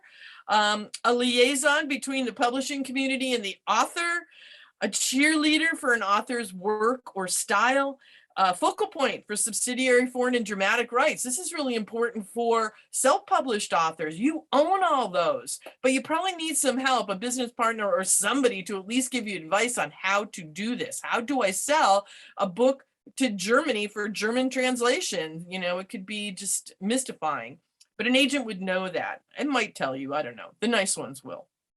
A mentor who will assist in developing an author's career. This is also really important. I've seen a disturbing trend in New York agencies since the pandemic, and a lot of them will take on a client, and if they don't sell that first book within 3 months, boom, you're out of there. That is not what Fuse Literary wants to do at all. We want to be with a client for his or her career. So this is a big thing. A rainmaker who can get additional writing work for an author, especially when you're making that transition out of the day job to be a full-time author. You're probably not going to do that on, publishing 1 book a year. Advances just aren't like they used to be in the 1800s where they were supposed to be, so you could have enough money to live for the year that you're writing the book. Well, almost no one does that unless you're already a bestseller and then you don't really need the advance, right? It's weird. A career coach for all aspects of your writing future, an educator about changes in the publishing industry. They are changing fast. And now with the pandemic, holy moly, man, it is just changing every day. So that's probably where I spend half of my time is trying to keep up with those changes. And then finally, how am I doing on time? Oh my God, I'm almost done. A manager of the business side of your writing life. You know, it's really good to have somebody. Yeah, You're fine. You Just can go have straight through our our time. Seriously, people don't Oh. have questions. Have our time. Take our slot. It's fine. Oh, you guys are angels in your, I was going to say tiaras, but now that you're on the big screen, I can see that they're really cool little headbands. But okay, so that's all that an agent does. That's it. 18 things. But you know more than you did before I started talking, hopefully. And that's all. Just Go ahead. 18 things. We only do 18. That's it. 18. That's it. That's Per it. client. Per client. That's it. That's it. Okay, so now with the rest of a minute and a half I have left, how about talking about queries? Now, the little short booklet that I give you has most of this information, and the PowerPoint presentation, Agent Secrets, has most of that too. Do you like the title Agent Secrets? It's like secret agent, but it's Agent Secret. Yeah. Okay, so here's a thing to remember. 3 things about a query: the hook, the book, the cook. I love it because you can remember it even when you're doing a million other things. You're like, okay, wait, I got to write a query letter now. What should I do? Oh, the hook, the book, the cook. Meaning, what's the hook? What's the log line? What's one sentence that's just going to get the agent's head to spin back to that and pay attention? Because when we're looking at queries, it's at night and on the weekends when we really should be with our families. But because we're all workaholics, we're reading your queries. Okay. So the hook, what's going to hook me into that? The book, a little, expand on the promise a little. It's just, a couple sentences, a paragraph about what is the plot of the book, or what is the character arc of the book, or what is the main thing. So if you thought Tanya's advice was bad about taking your, book and squishing it down to 100 pages, how about a paragraph? Say what your whole book is in a paragraph, Boy, you guys are really killing your audience in these last 2 presentations. Unbelievable. Oh, well, I'll forgive you. Okay, so the hook, the book, and then the cook is about you. Not, I'm a 2nd grade teacher. We don't care about that. We want to know, who are you as an author? And it's perfectly okay to end your query to say, this is my first book. I'm a debut author, whatever, something like that, and then get off it. We don't care about your hobbies. We don't care about your pets, none of that, because you know what I'm doing with query letter? Boom, here it is. I'm reading it. I'm throwing it away. I'm getting right into the meat of the submission that you gave me. But if you could look at a query letter and consider it to be something that I'm going to read and go, oh my God, I have to offer representation. I don't even care how she writes, because this query letter is so amazing, which would never happen. But just like, go on the fantasy journey with me for a second here. Make it personal, make it interesting, make it brief and powerful.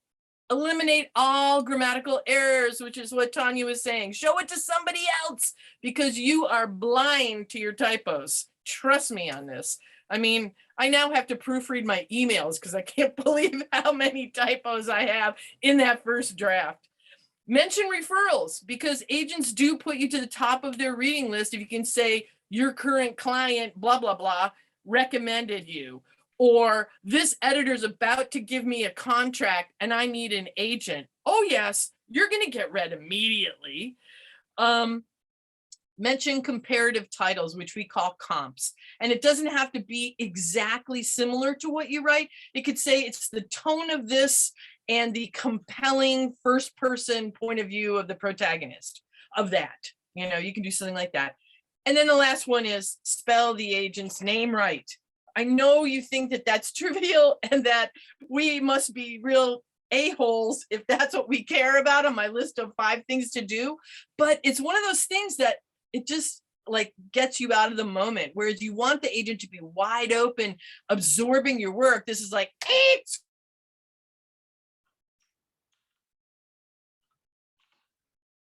Oh no, I think we might have lost her. Lori? What a place for her to freeze. I know, right? I'm like, no! And neither of those things are important. Okay, Lori, tell us what that last thing where you said you want the author to be wide open. Oh, well, I mean, when you with your writing too, you want to catch somebody, you want to hook them in the first scene, right? Well, with a query letter, you want them to be wide open. I mean, when I say make it personal, it's like, Lori, I saw you just did a 6-figure deal for Julie Kagawa. Congratulations. I hope that my writing career is similar. That's one sentence out of a query letter. And now I'm like, "Aw, I really like this person," as opposed to, "You're probably like the agent who, didn't take on J.K. Rowling. She got rejected by a bunch of people." And now I'm like, I wouldn't take you on if you were J.K. Rowling, better than J.K. Rowling. It's just a human exchange. You want it to be open and absorbing of your work rather than, okay, enough is enough. And seriously, I do get that. I'd say, this is so sad, but at least 10% of the queries that I read are confrontational. You probably aren't going to like it, but I'm going to send it anyway. Or, I've been rejected so many times, I don't know why I keep on doing this. Why would you start a relationship like that? I mean, think of it if it was a potential mate. You're going to go up to them in a bar and talk to them like that? No.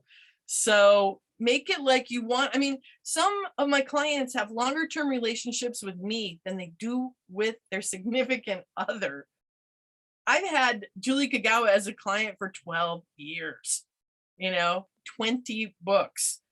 She's still married to the same guy. I don't want to say that, but you know what I'm saying here? So you want to be open to exploring that. And I know it's hard because you get rejected all the time by agents. At the height of what I was doing, guys, I was getting 2,000 queries a month. It's almost impossible to do anything other than a form rejection. Reject, cut and paste, cut and paste, cut and paste. Never even reading the work, only reading the query, because it just wasn't something that I thought I needed in my list right now. But the hopeful thing that I'd like to leave on is to say, A, you don't need an agent. Okay, you can always self-publish. You can go to university presses. You can go to regional presses or niche publishers. Like if you got a mystery, go to something like Poison Pen Press, which now is part of Source Books, but it's the same people. And you can approach them directly or at a conference. Can I put in a plug here for the San Francisco Writers Conference, which is my other hat, which happens July 21st through 24th in San Francisco. And you can find out more information at sfwriters.org, because we're a nonprofit. But those are all ways that you can go directly to an editor and bypass the agent entirely.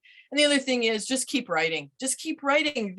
You've got like a brick wall between the creative part of it and the business part of it. And that brick wall is called an agent. And it's so frustrating for the creative to keep bumping up against that wall. I get it. But once you get over it and get an agent, then it's another brick wall with trying to get published. No, but we won't go into that. It's smooth sailing from there. Your future is secure. Okay, I lied on that last bit. But Lori, thank you. It has been so much fun having you. Yes.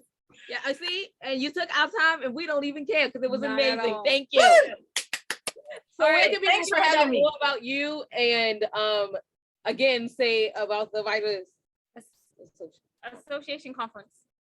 Was it the Okay. Writers' Conference? I forget all what right. it is. So to get in touch with me, I'm currently closed to submissions, but just because I love you two guys so much, anyone who is watching this can query me at Laurie, Laurie, at Fuse Literary, FUSE literary.com. I handle adult, young adult, and middle grade genre fiction. So if you got a memoir, if you got a business book, if you got picture books for babies, no, I do not do those things. I'll respond to you with a no, but why waste your time, right? We have other agents at Fuse who do those things. For me, it's, science fiction, fantasy, romance, Westerns, but weird Westerns. Louis L'Amour, go directly to the publisher. They have amazing fans who like to read that stuff. You don't need an agent. And what did I forget? Oh, suspense, mystery, thrillers. That's me. And then San Francisco Writers Conference, sfwriters.org. Thank you Thank so you much. so much. I'm Appreciate it. happy that you took the time out because I Yes. know how close you are to the conference. You only got 6 to 8 weeks. Yeah, and that's gonna be yeah. Oh yeah. I'm surprised I can talk. Yeah, absolutely. When that's done, we have to connect again. Yeah. Chat because Yes. you're so fun. You're all fun. So Okay, our last last speaker guest, y'all. We made it all down to the end. is Four Horsemen Publishing. Erica. Oh, hello. It's me and Val. How are you? I feel like I'm on Brady. Spotlight y'all. Hold up. Mm-hmm. There we are. There we are. There we go. Look at Hello. us. Fancy. Hello, everyone. Can you tell It's us a great to bit be about- here. It's so great to have you. Come on, yes. Yes. I was like, okay, when I saw y'all's name pop up, I was like, yes, fun. And I was like, wait, this isn't Drinking with Authors, the podcast. It can't be. Does everybody have beverages? No, just kidding. Oh. No, but can you guys tell us how you got started? Can y'all tell us how you got started and a little bit about? Yes, so I'll kick us off. So my name is Erica Lance. My partner here is Valerie Willis, and we started Four Horsemen Publications at the beginning of 2020, which is exciting for everyone who knows how that turned out. But we began Four Horsemen Publications because we are both published authors. We have over 20 plus years in the industry, and we were just super tired of how the industry was treating authors and how ridiculous it was and how amazing stories weren't even being looked at because they didn't fit into a box. And so we went, we're going to do something different. I come from about 25 plus years of being a C-level executive at companies doing human resources, legal, client relations, IT stuff. And Valerie comes from that, doing IT programming and being in the publishing world as a typesetter and a cover artist, things like that. So we combined our superpowers and created Four Horsemen Publications. To date, we have over 50 authors that we have books through, and we have over 400 published titles-ish, right around there. And we recently opened a nonfiction arm called Accomplishing Innovation Press, which does nonfiction and academia books. So that's how we got started. Val, do you want to add to that at all? Yeah, we pretty much are a digital based company. We have the same reach as the big publishers. We pretty much, when we shook hands in January, we're like, let's pretend we're HarperCollins and how would we do this better?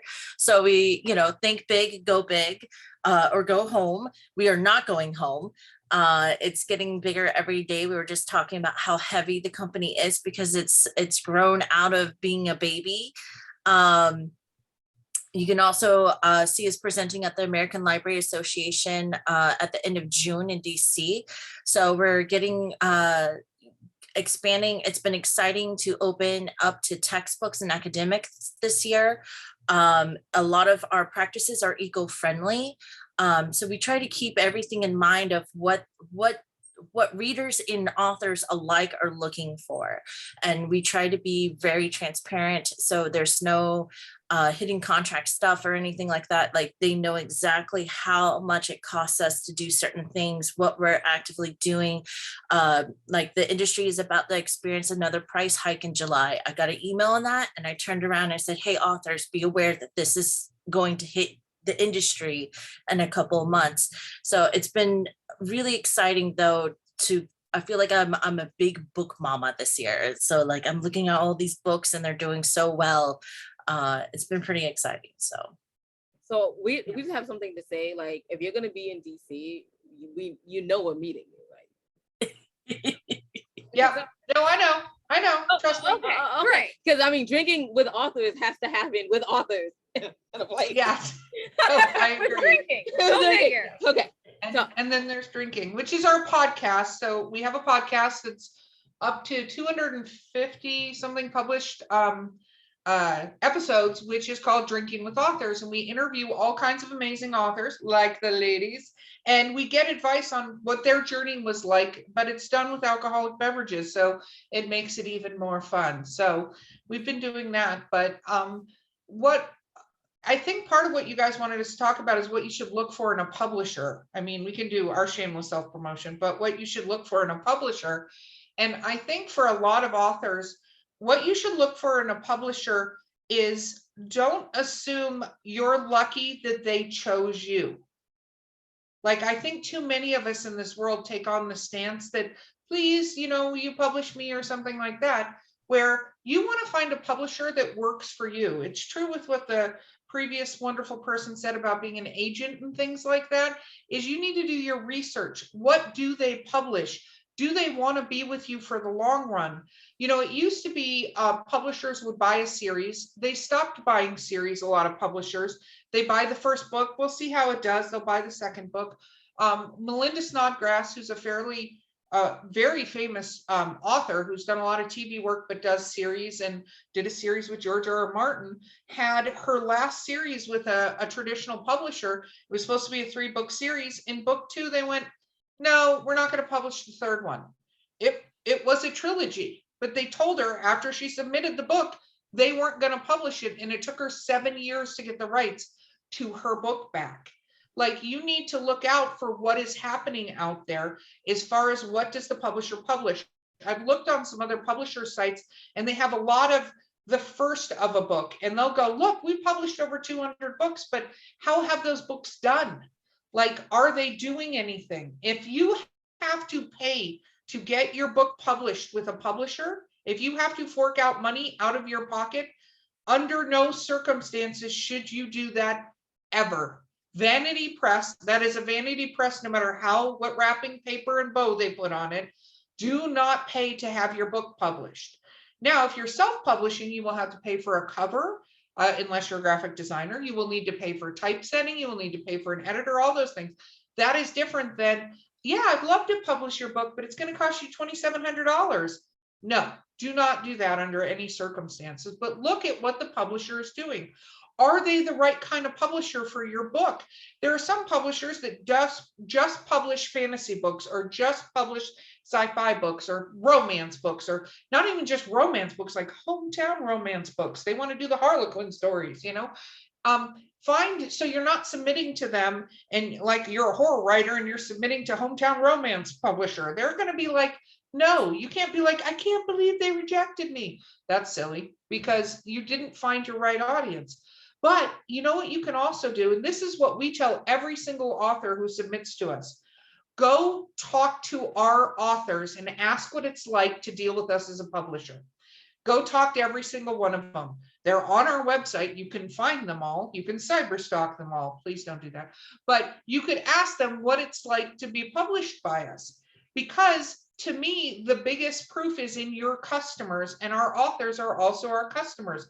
We want to make sure they're happy, they feel good about their work, that sort of thing. So do your research and look and find who's the best. And sometimes you may not find that person and you have to go self-publishing, which is not bad or wrong, but just look, dive down the rabbit hole. If you want to get published by Macmillan, that could be a long road. Depending on what you write, they have a certain number of books they're going to publish in a year, and they go, we're going to do X amount of LGBTQA titles. They have a number that they're going to do.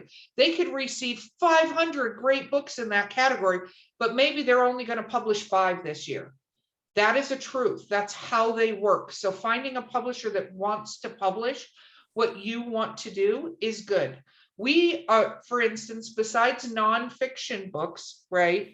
We require that they're series authors, meaning we want people who want to produce a certain number of books, because any statistics, you need a number of books if you want to make a living doing writing. I mean, all of us would like to publish The Fault in Our Stars and have it hit #1, and that'd be great. I would love that. But I wouldn't sit around waiting for that to happen. That is not going to be very successful for you. And building off of that, I think another thing that a lot of authors have to understand, no matter who you go through, whether you're self-publishing traditionally or falling someplace between, author branding and platform building is a must. And you don't need a book to start that process. And it makes you very appetizing as an author at many publishers, but it also gets you in the routine of preparing yourself for you becoming essentially a public figure. You always want to get a newsletter going. You want to be able to engage and sell to your customers, because for the last 8-10 years, the top 2 ways people have found new books and new authors has been word of mouth an author platform. So a publisher isn't going to be your number one way of reaching those sales and getting your book out there. It's actually you and your readers who are spreading the word. And not every publisher, and well, most publishers won't help you build that branding. So you have to prepare yourself that this is a business, that the business is you and your product is your books. And you have to kind of accept that ahead of time, no matter which path you choose. Okay, that brings us to the question, what type of books do you take? We take all kinds of books. We have drawn 2 lines. There's 2 lines we have drawn in the sand. We will not take incest erotica books, and we will not take books where children are involved in sexual activity, whether it appears to be consensual or, which it should never be with a child, or rape. I know that sounds weird, but stuff has been submitted. So those are the 2 those are our 2 lines right now that we've drawn. We and have go ahead. And on our fiction side, we look for book series. We're not looking for just one book. We're looking for a series arc and at least 5 or more books or novels over the time of our 5-year contract. Because we're looking for people, like the statistics, again, you'll hear me, I'm the research nerd in the group. So for the last 10 years, authors who have been able to quit their day jobs and work writing full-time write series, and they usually have 20 plus books at the end of that career arc, and they continue to write 1 to 2 or more books every year to feed the machine. So we're trying to help authors establish their series, establish their author platform and branding, and get that snowball rolling. And one of the ways we do that is we only take series. So it's a lot like Harlequin back in its peak of its time in the 90s. And then on the nonfiction division, we've opened up our doors to a variety of work where we love looking at workbooks. Textbooks is a new thing. What else, Erica? Biographies. I mean, nonfiction, how-tos. It's nonfiction. I will say, when we talk about writing series, she said, we do have a 5-year contract. We expect you to do a certain number of books every single one of those 5 years. Because we know it's the volume of books that going out there, but we have everything. We have own voice LGBTQA books across all different genres. We have genre mashing. We love finding books that, again, don't fit into the mold, where somebody is doing something very, very different. Like one book that came to us and is now, I think 4 books are out in the series that it's amazing, which is male orc human high fantasy erotica book. That it is amazing. It is a huge, like normal high fantasy 125 or something thousand word books. I think and it is top 25 best-selling Amazon list for LGBT erotica. I think 5 of his books are listed there. So, and happened since they were released. Yes. Who knew? But there's an audience for everything. It's just a lot of times publishing and publishers don't get these books out there in front of people. What are the challenges that you face starting your? Oh, I'm sorry, Jade. You were about to open your mouth and say no, it's okay. No, it was all right. You go, and I was going to ask for the audience having questions, because I know the audience has questions, especially like Tanya. Yes, I apologize. Yep. Audience. If there's crickets, you know I'm jumping. I just wanted to say meow to Erica. And hi, Valerie. Nice to meet you. Hi, nice to meet you. Okay, so then my next question is going to be, what challenges have you faced, considering that you are a publishing company that started in 2020 and you're going up against big people again?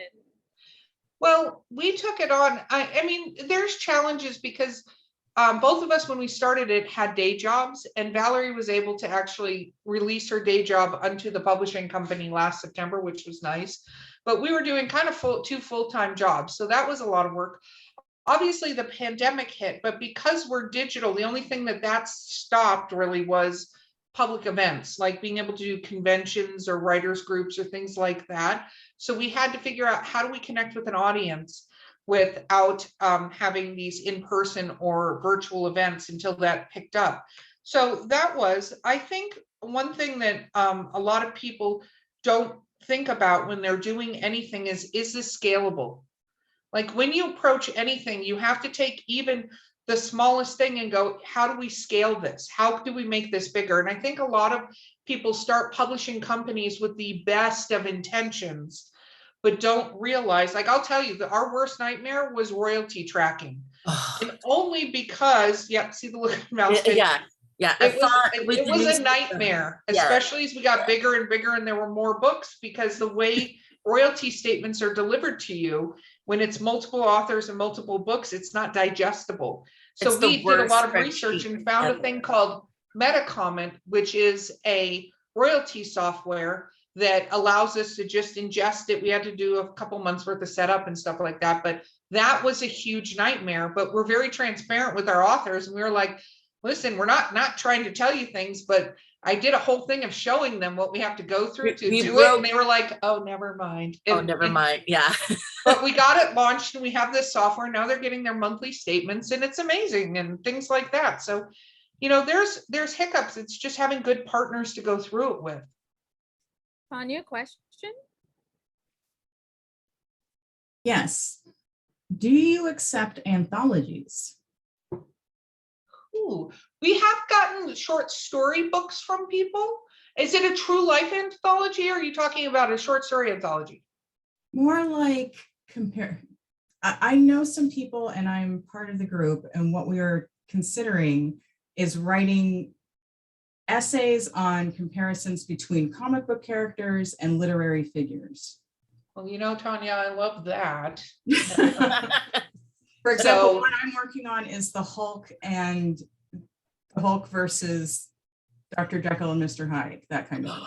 Oh, I love this. Now, do you see the sigh from an excited thing from Val? Yeah, you just should reach out to me and we should talk about that. Because we're the type of publisher, you pitch us a strong enough pitch and we'll probably make arrangements for a call and talk about it.